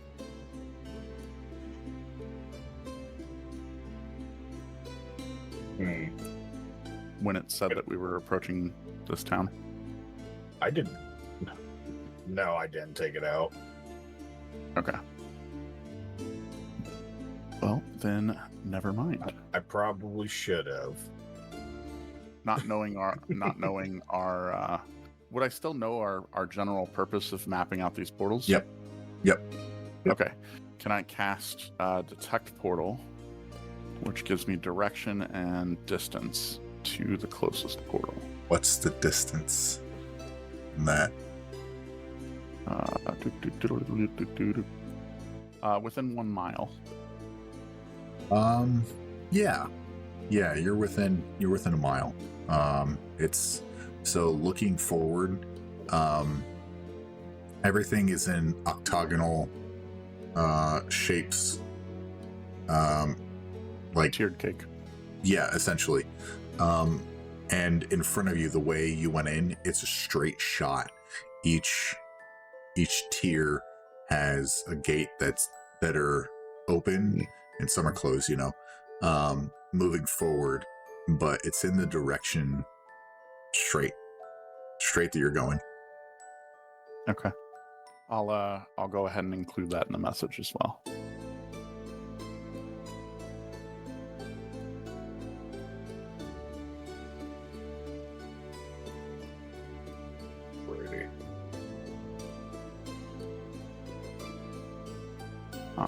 But I'm hungry.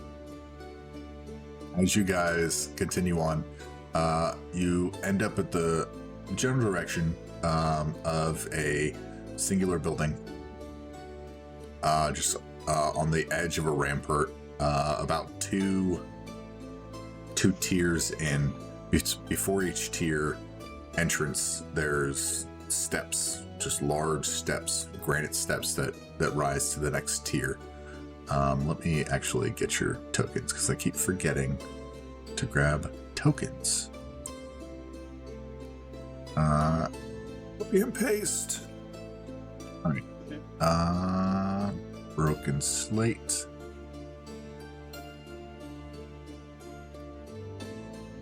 So you have your tokens. You see in front of you a tavern-looking building that has a sign above it, beside the door, that is an actual slate that has a crack running through it, and it says the Broken Slate.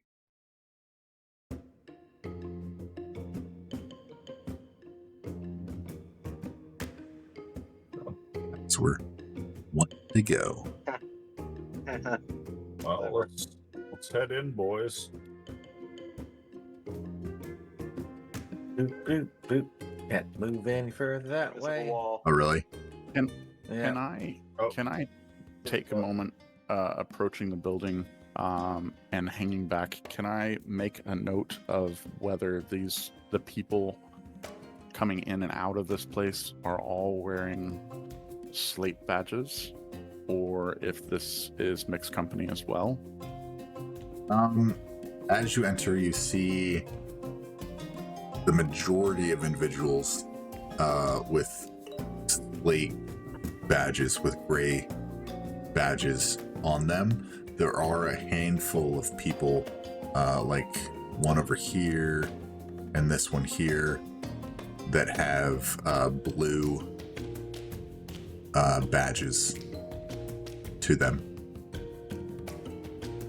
Okay. I know a lot of these people look alike, but I don't have a plethora of... Yeah, I got that. I just wanted to be able to open that knowledge.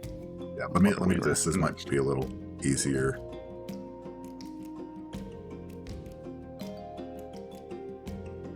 You're down here. Yep. Yeah.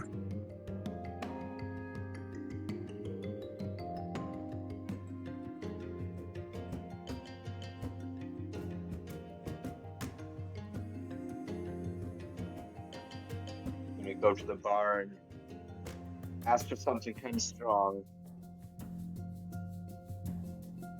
Second.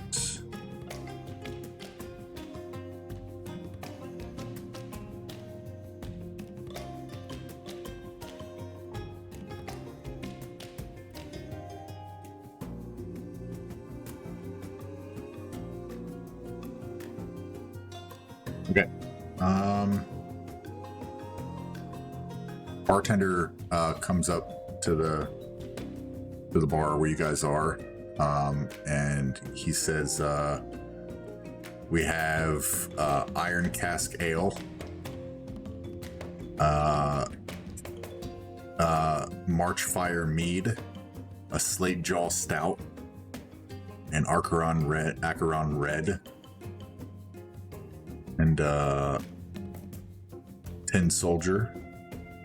Let me put these. Actually, let me put these in the chat. I'm gonna copy. Let me put these in Roll20 so y'all can see. I'm a sucker for a menu, dude. Yeah, you have a menu. You got me last time.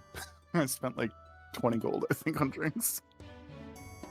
So the Iron Cask Ale is a thick, smoky ale brewed in iron barrels. Leaves a faint metallic tang that locals swear builds grit.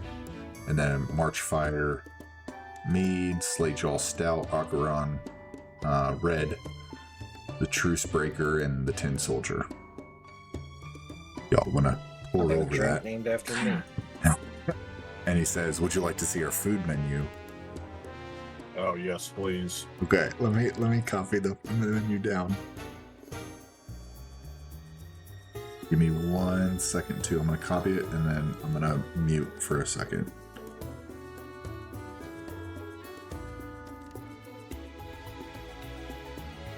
Hello? Oh, okay, no.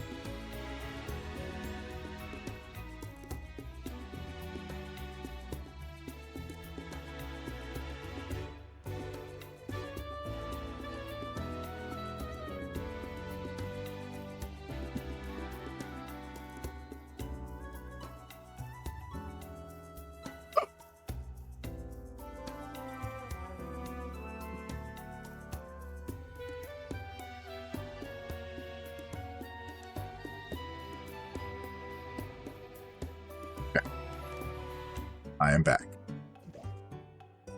Okay. So you guys have a drink menu and a food menu. I like giving out menus. They're fun. I have a love-hate relationship with menus. Now I keep looking at them and I'm like, ooh, that looks good. Oh no, that looks good. No, that looks good. That looks good. For the food, Felmir is gonna order one of everything. That's the first Yeah, time having food in a while. Yeah, as I say, he hasn't been able to eat food in a very long time, so he is going to enjoy himself. The food 8 14 21 I'll offer to buy the broken platter. 31 31 35 38 38 silver or 3 gold and 8 silver for the food. I'll also get the Marchfire meat as well. 6 silver for that.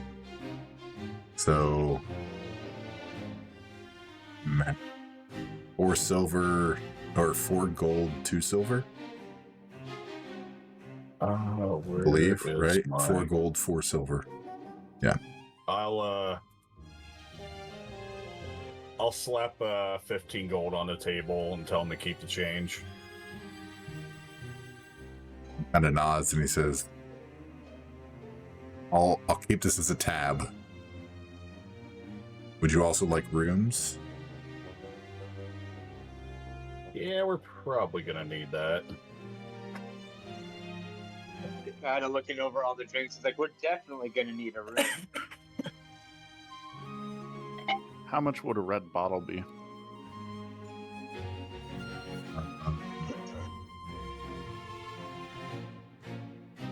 Or I think around red. Yeah. Wine.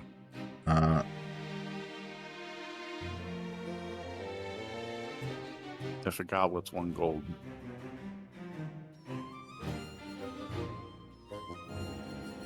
Bottle's probably like 12 They're servings. pretty big. Let's go 8 gold. Yeah, okay. Yeah, I was thinking 8. And as the bartender gives you a bottle, he says, 1 bottle's worth more than most mercs armor polish. Don't spill it. Okay.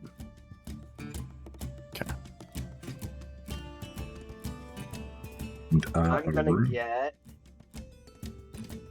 get an iron cast ale, a truce breaker, and 1 broken platter.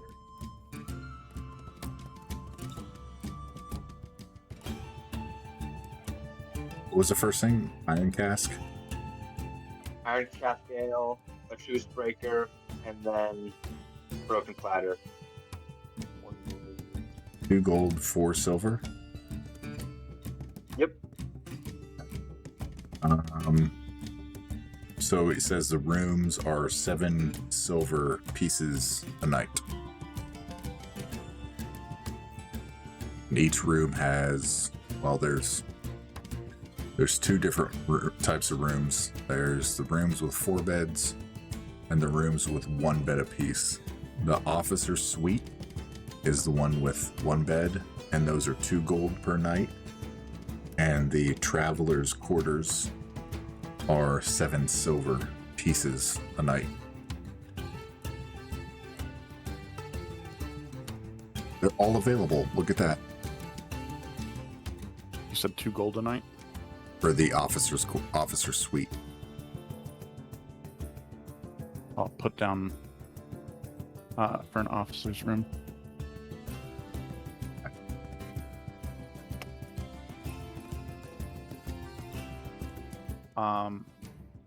I also was gonna get all the food. I'm gonna get truce for myself, 210 soldiers for myself, and the bottle of red. But I'm gonna have the bottle of red. I'm not going to drink it. I'm going to deliver it to the officers. Smart. Go ahead and add that up and subtract it from your inventory. I have.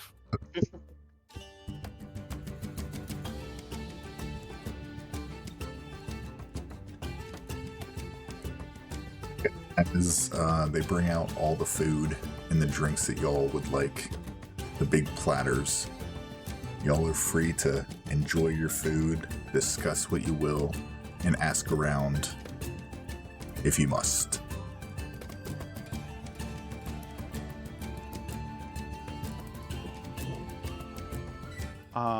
As I'm walking through the room, I'm going to take the long way with the bottle. I'll tell the party I think we could probably sit in here in the upper right-hand corner of the map. And I'm going to try to listen in on conversations, eavesdrop, if you will, as I walk towards the officers at all of the tables that I walk past. Are you looking for officers at the tables? No, I'm listening for general topics. I'm listening for any special accents that grab my attention as echo. Not really trying to memorize them or study them at all. Just take note of accents that stand out. Okay. And I'm kind of just walking past. You hear a few different accents from a few different locations of the visitors. They're all speaking in common. Some sound similar to Highland Scotch. Some sound kind of French. Some sound a little Middle Eastern. And then listening to, as you walk around the long way, the actual militia members with the green badges, they don't really have any specific accent, but their tone is direct and to the point of what they're saying. And there's definitely some, I don't want to say vulgarity, but there's cussing thrown in every few words, because they are in the militia.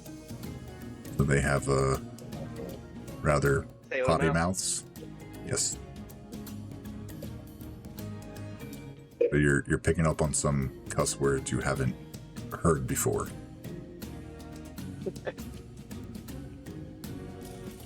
Awesome. I will definitely learn those. Getting table side, I will show the bottle of red without saying a word and stand there for a moment in silence, just holding the bottle.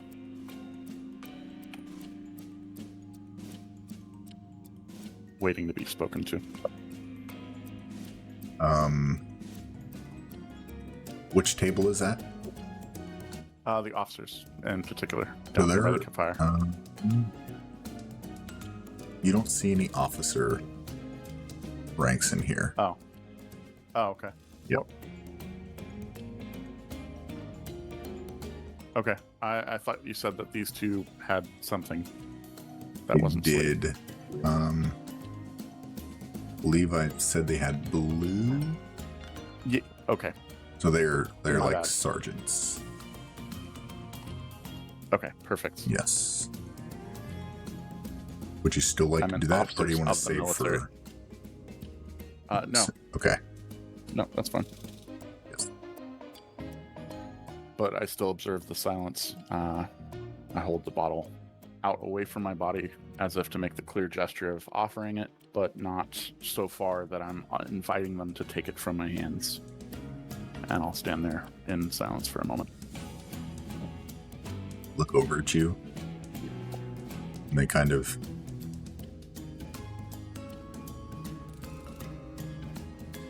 stare for a minute. And, with some choice cuss words, they say, are you offering that bottle? Yeah, we'll greatly take it. Oh, okay. They're talking to me. Yeah, they're talking to you. Take it from the I slate will. if you're offering. Yeah, I'll walk towards them and extend it further away from my body.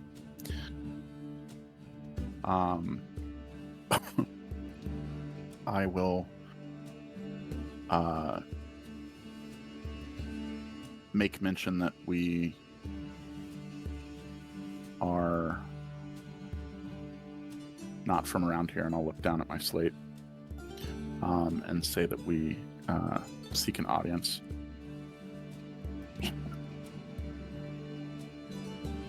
Who do you seek an audience with as they kind of take the bottle from you and uncork it and begin to pour 3 glasses out, one for the 2 of them and one for you?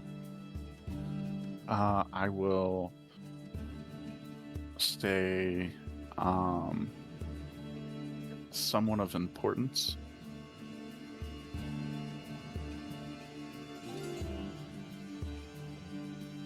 And when I lean in for my poured cup, I will say that we need to gain access to the portal.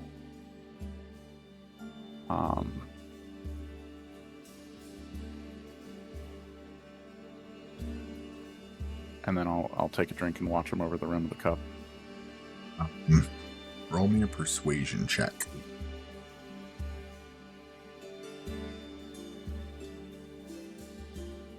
Guidance.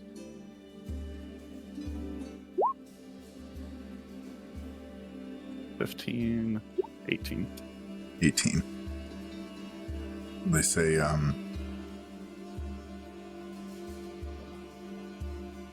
closest officer camp.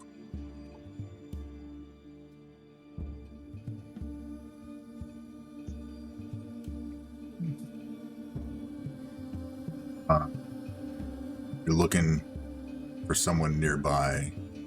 Our major is in their command tent, last I knew. Major Kalar. Kalar.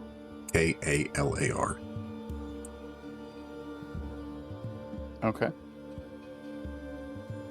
That's And I'll Okay. say in my custom.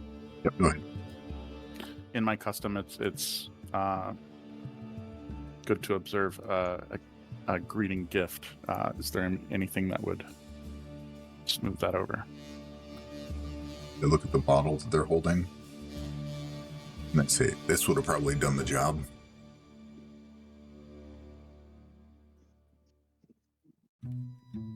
As they pour another glass. Okay. I'll just take the one, finishing it in one go, and I'll set it down on the table. And remaining a little bit bent, I will take 2 steps back up, away from the table before I stand up to my full height.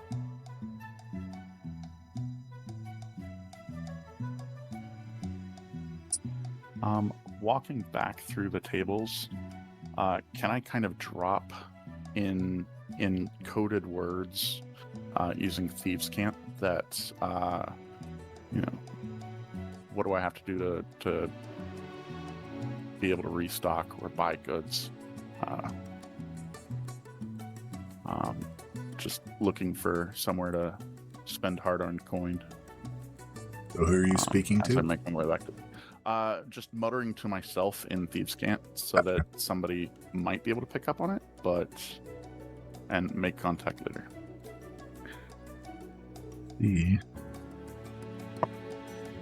Easy enough. While he was doing this, they pointed you in the direction further inside the layers of Rigus towards the barracks, where Major Kalar would be. While this is happening, what is everyone else doing?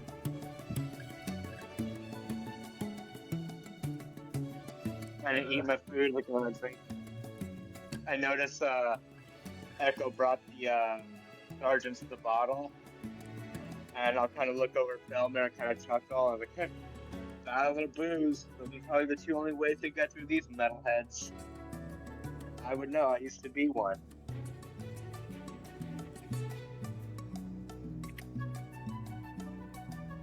Where is? Oh, okay. Now I see where Echo went.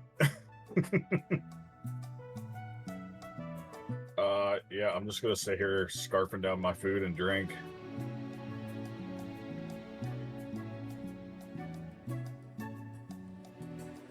I'm gonna proudly state I am not made out of tin. Get a few claps on the back. Not made out of tin. Do I have?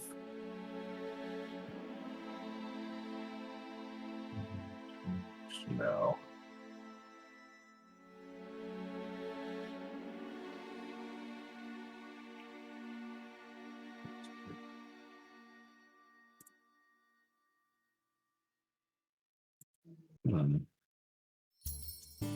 What's up? I was just looking through my double checking my inventory for something. There was like a military type. Maybe pre-battle? I'll use message and reach out to the different party members, walking into the room and finding myself alone with all this food.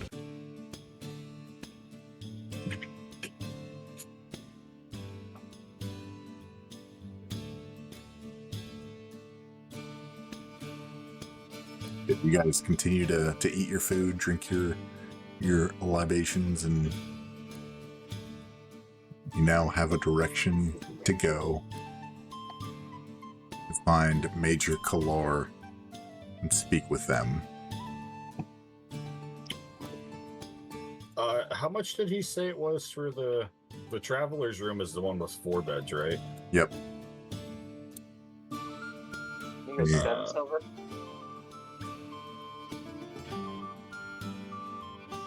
Place this in here.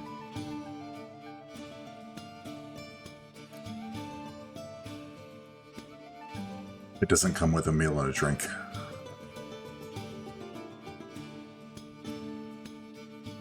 Neither of them come with a meal and drink. Just the rooms. 7 silver. 7 silver. I'll oh god, I don't know.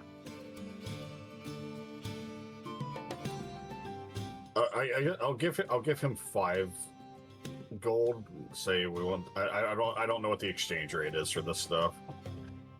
And 10 silver per gold. Yes. Okay. Yeah. I'll give him 5 gold. Give us a couple nights.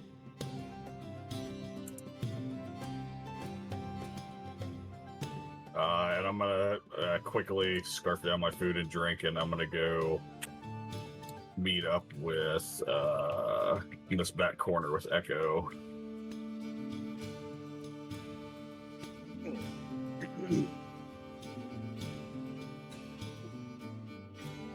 Party meeting.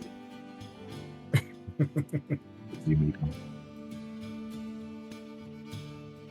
I'm gonna kind of look around to make sure we're alone, and I'm gonna pull out the Mimir and ask it what it can tell us about this place.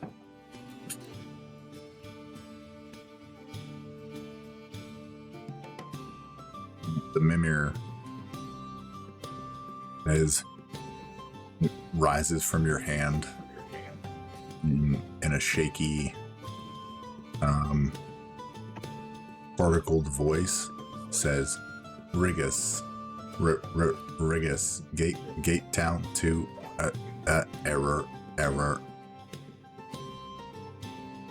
residence, set to error, Error.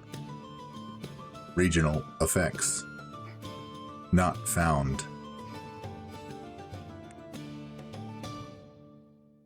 Then it shakes and sparks and lands back in your hand.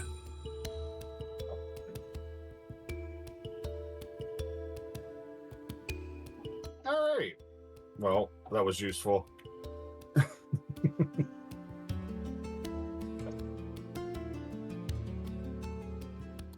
The table has a full spread of food sitting in front of everyone's seat as you come in. Oh, there's more food?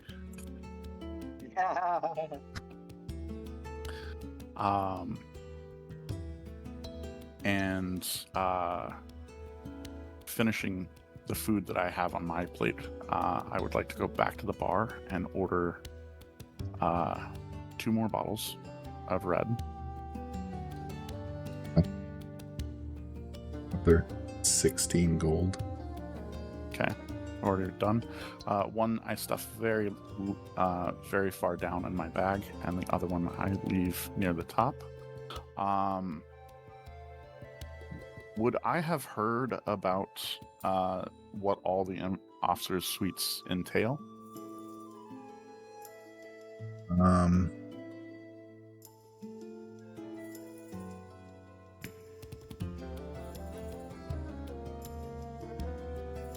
Message delivery service. Yes, that's what piqued my interest. Yeah.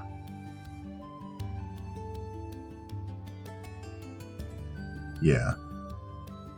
Yep. Okay. It does. I Presumably would like to... with the Falcon. Okay. I would like to scrawl a party description of the party members. Seek audience with Major Kalar. In regards to gaining admittance to Gateway portal.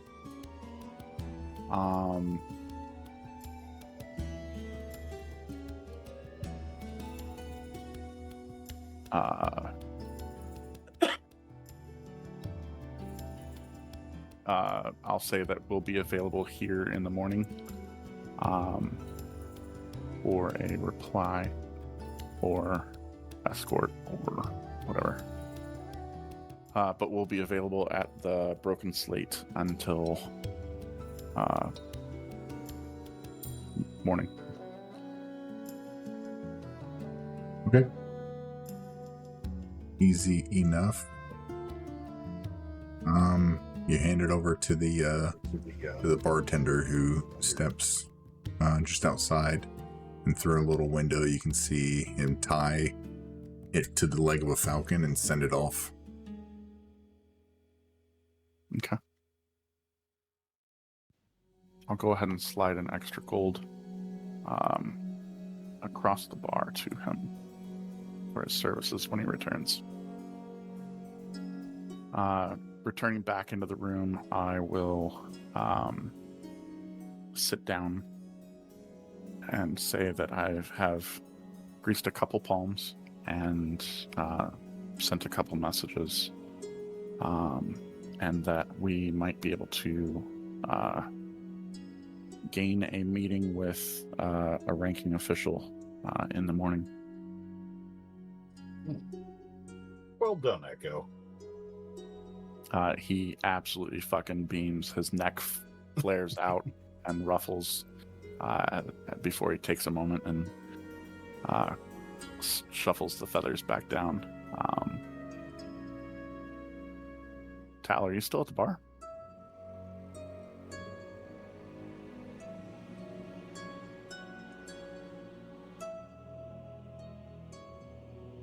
Okay. I think that one is sleep mode.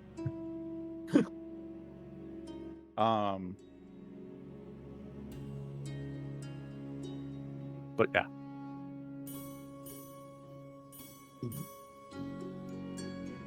Yes, well, hopefully it'll be easier to get to this gate than the last one. everyone has tasks, and many hands make tasks easier. I suspect we'll have to play our parts.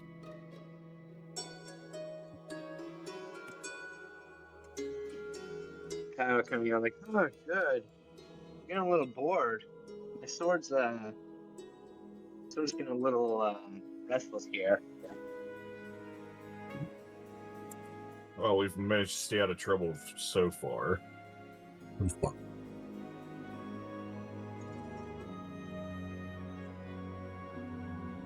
About. Is there... Go ahead. I'll ask either at the bar or walking past the tables. I'll mention that I'm looking for training grounds or a pit.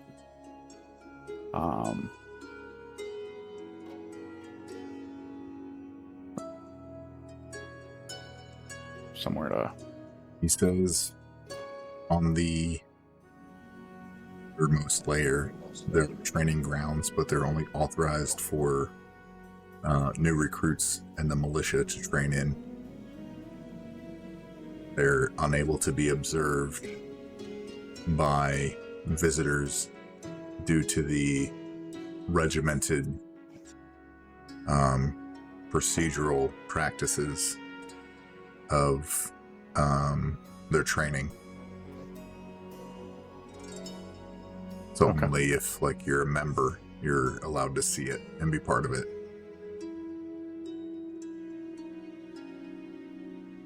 Okay. I'd be like, God damn, I'm bored, but not that bored.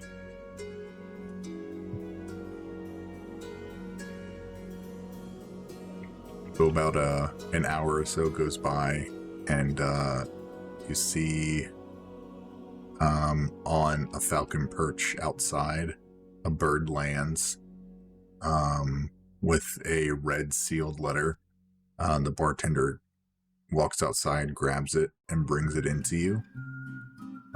Unfortunately, I don't have a handout for it, but he hands it to you guys, and as you open it, it says, visitors of Rigus, there is no time to meet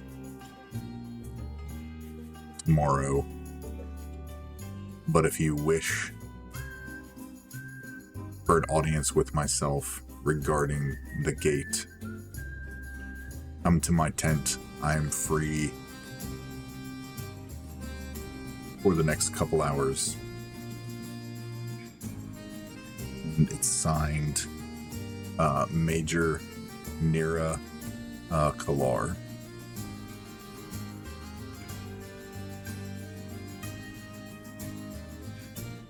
Okay. And you get the sense that the way it was scribbled down, that the Major may be much too busy to go track down visitors and have a meeting. I didn't really expect that. I'll go ahead and throw the parchment on the table after reading it and kind of start grabbing scraps and finish a little bit more food hurriedly. I'm gonna read over the letter and just kind of like, looks so we got to track this guy down tonight, huh? For today, what time is it right now? It's about 11 a.m. Okay, well, it's definitely not nighttime. No. Okay. Yeah, so we got plenty of time to go find this guy.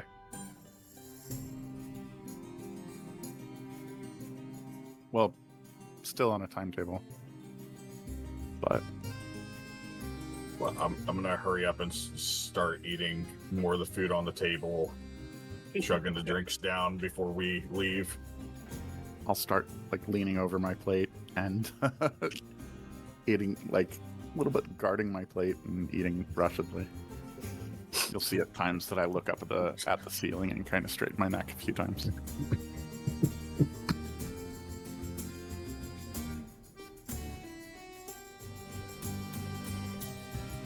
recall I'll the finish my direction 2 that the NCOs, the sergeants, pointed you in.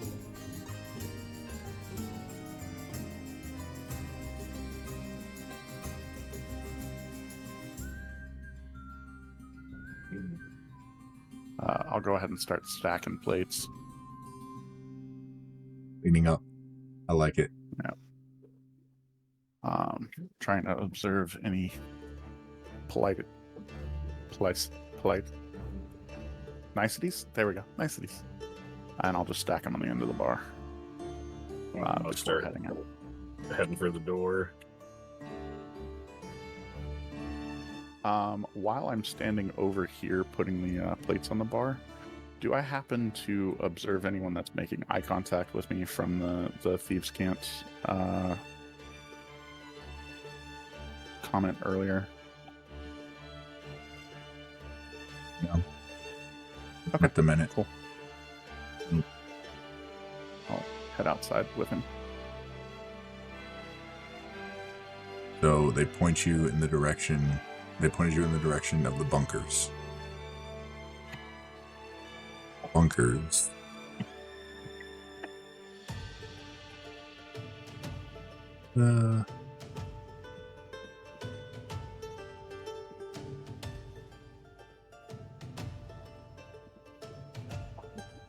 If you go further into the next level of a layer of Rigus, there are like tunnels that begin to start in the layers, and you're guided into a tunnel leading to an underground complex of barracks and mess halls that are connected to the several rings, and you start to head in, and you make your way to the location that was denoted to you to push forward. And let me get you all over to station. Okay, cool. I already have your tokens there.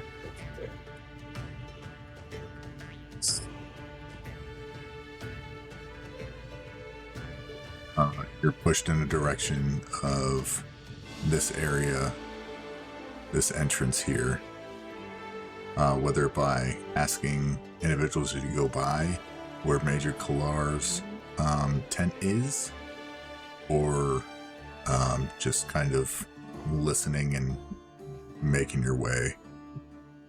There's a banner outside the tent that is that has a red badge of Rigus on it, which denotes an officer's tent. I just tried to move the bird. Do you want to resummon your bird? No. I would rather not have my bird eaten by things that determine it may be a threat, or It's whatever.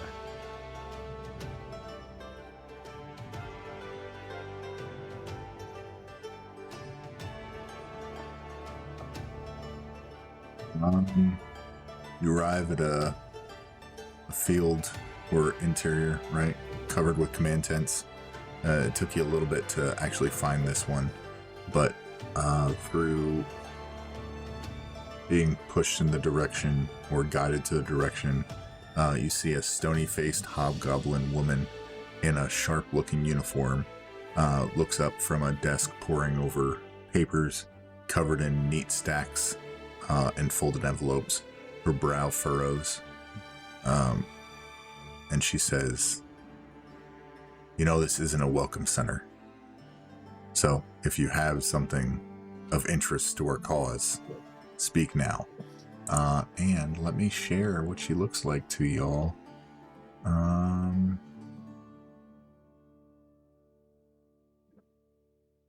Go to everyone. Yes. That's what she looks like.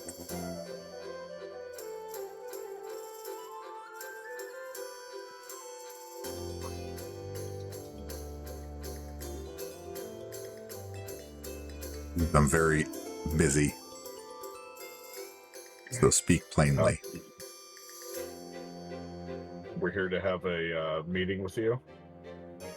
I believe you received a letter. Yes, that's why you're here. What do you want? Echo. All on you, man.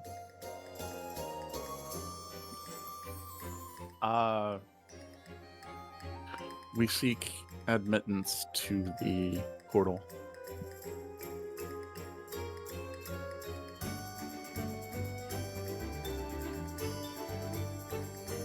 You had mentioned... Go ahead. You had mentioned that you are a busy person, and I'll set the bottle down on the table and then back away from the table. We appreciate your time. He says, admittance to the portal is near impossible. It's closed. Of course. Near. And I'll accidentally parrot her tone and mannerisms on the word near. He looks at you and he says, yes. After a series of deadly attacks from the gate's far side, we have closed off the portal. I had heard about the attacks from Corporal Shu, who met us out in the field.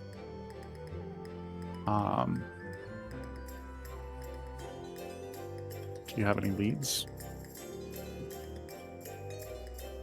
He says, assaults on Archon are common, but these attacks have been highly effective and have caught our defenders off guard each time. We have extra troops defending it, but the attacks exploit every shift change and flawed positioning. Do you wish... When I'm putting the bottle on the table, can I take a look at the paperwork that's on the table?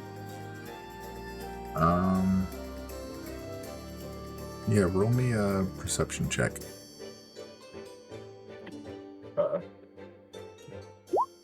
Not great.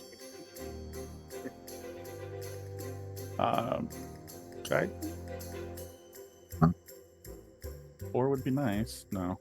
17. Okay. A lot of them are closed up and folded over in envelopes. She's pretty good at information security. However, you do get a few tidbits about the attacks, and you see scrawled a list of names that are crossed out, and at the top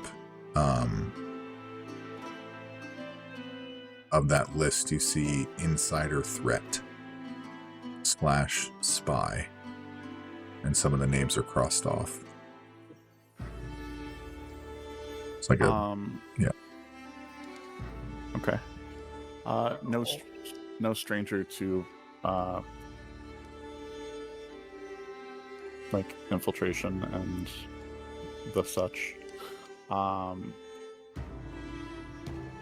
would offer our services in the manner of new recruits or somewhere where we could feed false information and flush out someone.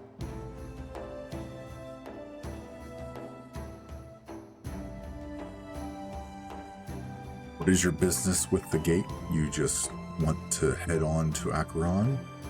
Is that your interest? Do you have friends through the gate? She kind of stands up.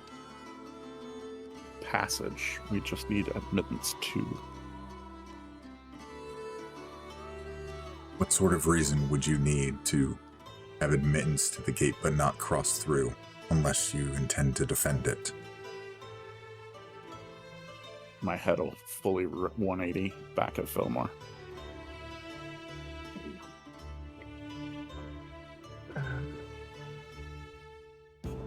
A little robot guy came by. We are looking for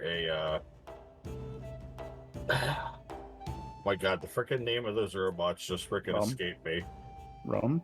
The Quadrodrome? Autodrome, named Rome, and we need to collect some information about the gates to track down his location. And you think this Rome is through Acheron? In one of the layers of Acheron? We know he's been here. We're not sure if he's still here or he's moved on.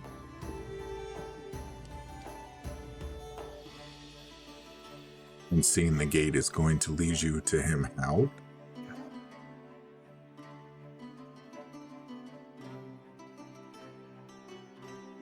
I don't see any harm in showing him the menu. Open the menu. Well, it will... How do I want to put this? It'll help us narrow down his location. Within Rigus.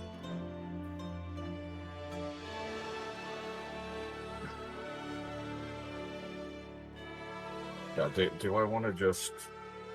We're documenting details about the portals to trying to gain information and follow breadcrumbs. There we go. By all means, if you want to pull it out, but... I'm slightly hesitant. I kind of wanted to keep that close to my chest, unless we absolutely have to. But Why let you run that? we're basically following breadcrumbs to track him down. He kind of looks at all of you, looks at the bottle of red.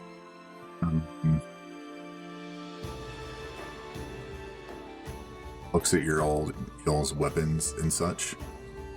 And she says, we are currently in the midst of a lockdown protocol for the gate.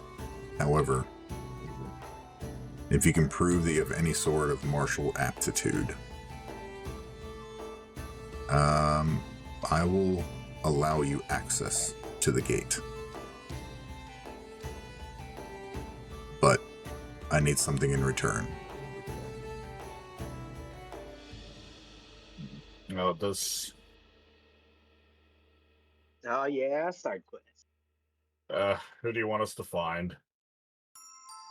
Who do you want us to fight?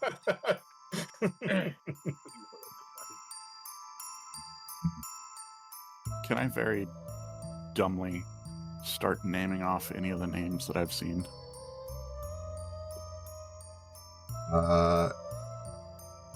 Yeah, she will recognize what you're doing, and she will grab the paper that you looked at, and she will flip it over.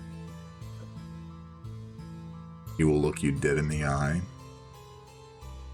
and says, well, now, to be honest, you have no choice. You've read into documents of potential spies and insiders that may be feeding information across Acheron. I'll start cocking my head side to side as if trying to figure out where the aggression is coming from. You read a major's private... Yeah, no, I get it. Echo's not sure.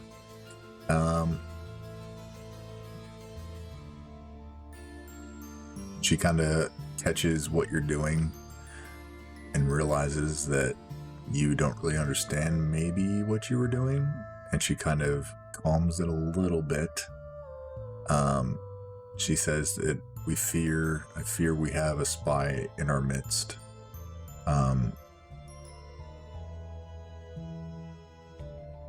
If you can end the threat and find the spy, we will allow you access, and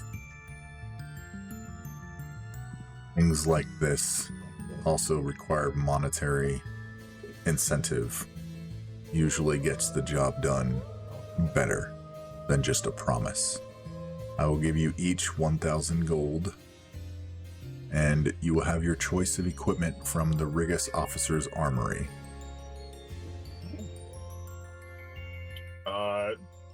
So, just so we're clear, do you want this guy dead or alive? We just need to find who the spy is. We will take care of our own. Okay, but if he happens to accidentally die, that'd be cool, right? I'll say unsanctioned, and then kill in 2 different voices. Seems you, I've stumbled across some mercenaries. In Rigus, those who have wronged us stand trial and hopefully face the executioner squad. Execution squad? The firing squad, essentially. I'll say no breaking my things in 2 different voices. And give a nod. Rigus has an order that needs to be done. Whoever it is needs to face the punishment of our code of conduct. There are procedures in place to deal with these types of individuals. We need to know that they are the spy, because if they die and you just say the person you killed was a spy or insider, how will we know? The trial needs to happen. Or we need definitive proof. So either or. Live, preferably. Find the Great, proof. I just want to make sure, because sometimes they like to go out fighting. So if anything would to happen, I just want to make sure, we're still cool. We'll just beat them to within an inch of their life. Let's hope you asking this question means that you agree to find the spy. I'll say in her own voice, you have no choice. Very well. I will grant you access to the gate. You will investigate, and you will find the spy, and then we will continue from there. So where's this armory at? It is the officer's armory, and once you have completed the task, you will be able to choose an item from the armory. Oh, after. Oh, I thought you were gonna freaking, get us all stocked up to go fight this guy, but yeah, that's fine too. Can I mix one of the derogatory addressments of myself earlier from I'm certain somebody calling us slates, and mix the word no before it and take the badge off and hold it, trying to suggest that we get conscripted so that we can fall in and play the parts better. He takes your gray slate, all of yours, if you all offer yours up, everyone's. Yeah, I'll offer mine. Yeah. Yeah, I'm picking it up. And you notice that she is wearing a red badge, but it has a gold border around it, with 2 slashes in it. She reaches into a crate nearby and rifles out 4 new badges, and they're red as well, but they have a gray border with 1 slash in it. This will let those know that you come across that you are conscripted from an officer and not to be bothered, and you are doing the work and the instruction and commands given to you from an officer. I'm gonna send a message to Kayada and say, hey, we should go back to those recruits that were giving you crap and tell them to suck it now. Adam just, he gets this shit-eating brands.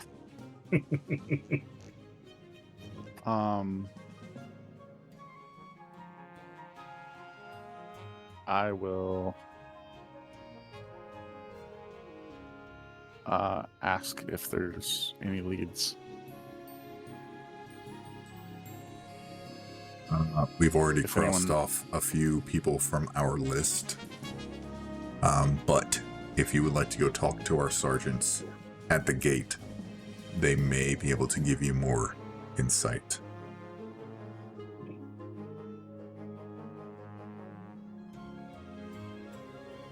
When she says at the gate, does she mean the portal? Yes, so she explains that the portal, the gate portal, involves following a long tunnel to a massive mechanical lift that leads to the actual gate that's closed down currently, and there are Rigus forces that are standing guard of the gate itself, and there are 2 sergeants that are in charge of Rigus's forces overseeing the guarding of the gate to Acheron. Okay.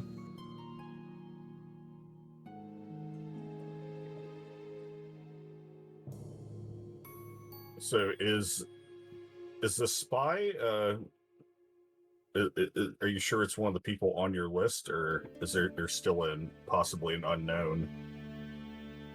It's always an unknown. We have been working our way through our ranks, inside and outside, to try to get a few people off of our list that we had worry of.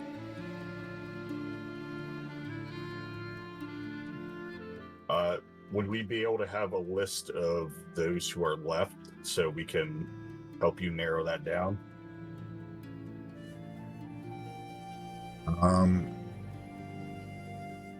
He looks at her list, and most of the names are crossed off, minus a couple names. And she hands you the list.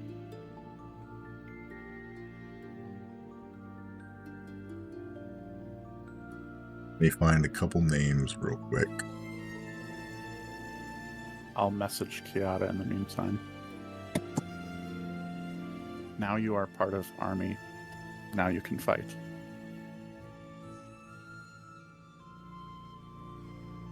I get it, kind of like the same shit-eating grin, but more of a like a happy rather than a cause trouble.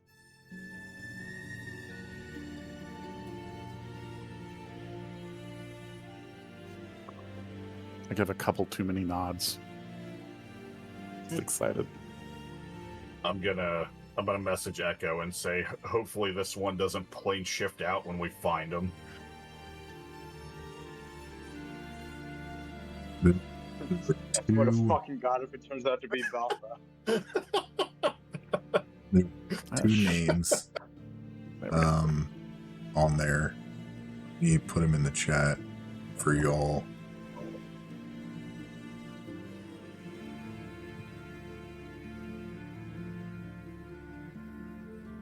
Did she First one. take our gray slate badges? Yes, Damn it. she gave you new ones.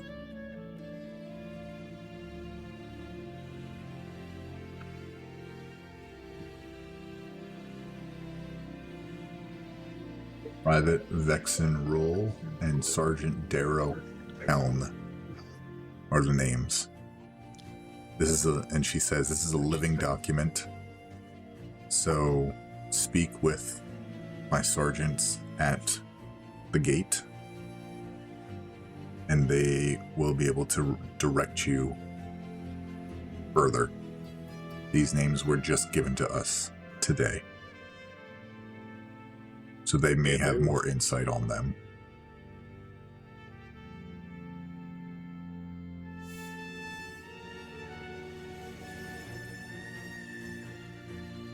Oh. If you have nothing else for us, I suppose we should go get started. I have nothing else. Head to, and she points in the direction of the long tunnel.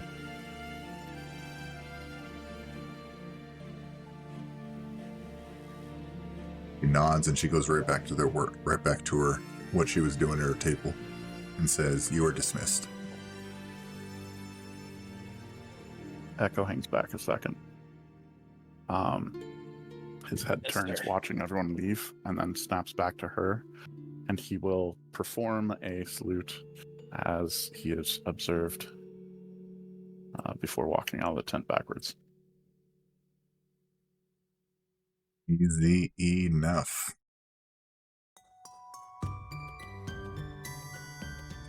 As you all leave Major Kalar's tent on your way to the gate to Acheron to investigate a potential spy giving information to invaders from Acheron who have been attacking very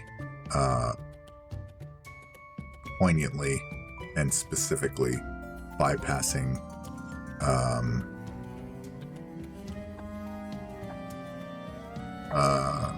fortified positions and patrol routes and whatnot. That's where we're going to call it for the night.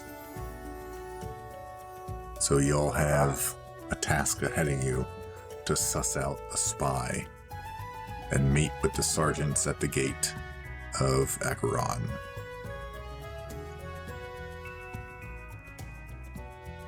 Yeah. But yeah, that'll do it for the night for us. Let's say goodbye to our players before we sign off for the night. Across the way, we got Nameless Orange. Where can we find you, my guy? Everybody, you can find me on the YouTubes at Nameless Orange Plays or on Kick at Nameless Orange. Nice, the nerdy nobody. Where can we find you, dude? And I'm also on the YouTubes at the Nerdy Nobody. Come check me out. Twisted Fate. Where can we find you? Right here every 2 weeks. Perfect. Always. Prof, last but not least, where can the audience find you? On the X. That's about it. And here. Perfect. All the links to everyone's socials will be in the description of the video when it's uploaded here in a couple days. Stay tuned in 2 weeks where, let's see if I have that up right. Yeah. Where we'll jump into session 15 of Turn of Fortune's Wheel as the party investigates a spy in the midst of the forces of Rigus's militia. Turn of Fortune's Wheel, Plancescape Adventure. I am Chaotic Vito. You all are absolutely awesome. Hey, let chaos reign, y'all. And we will see you next time. Good night.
Yes.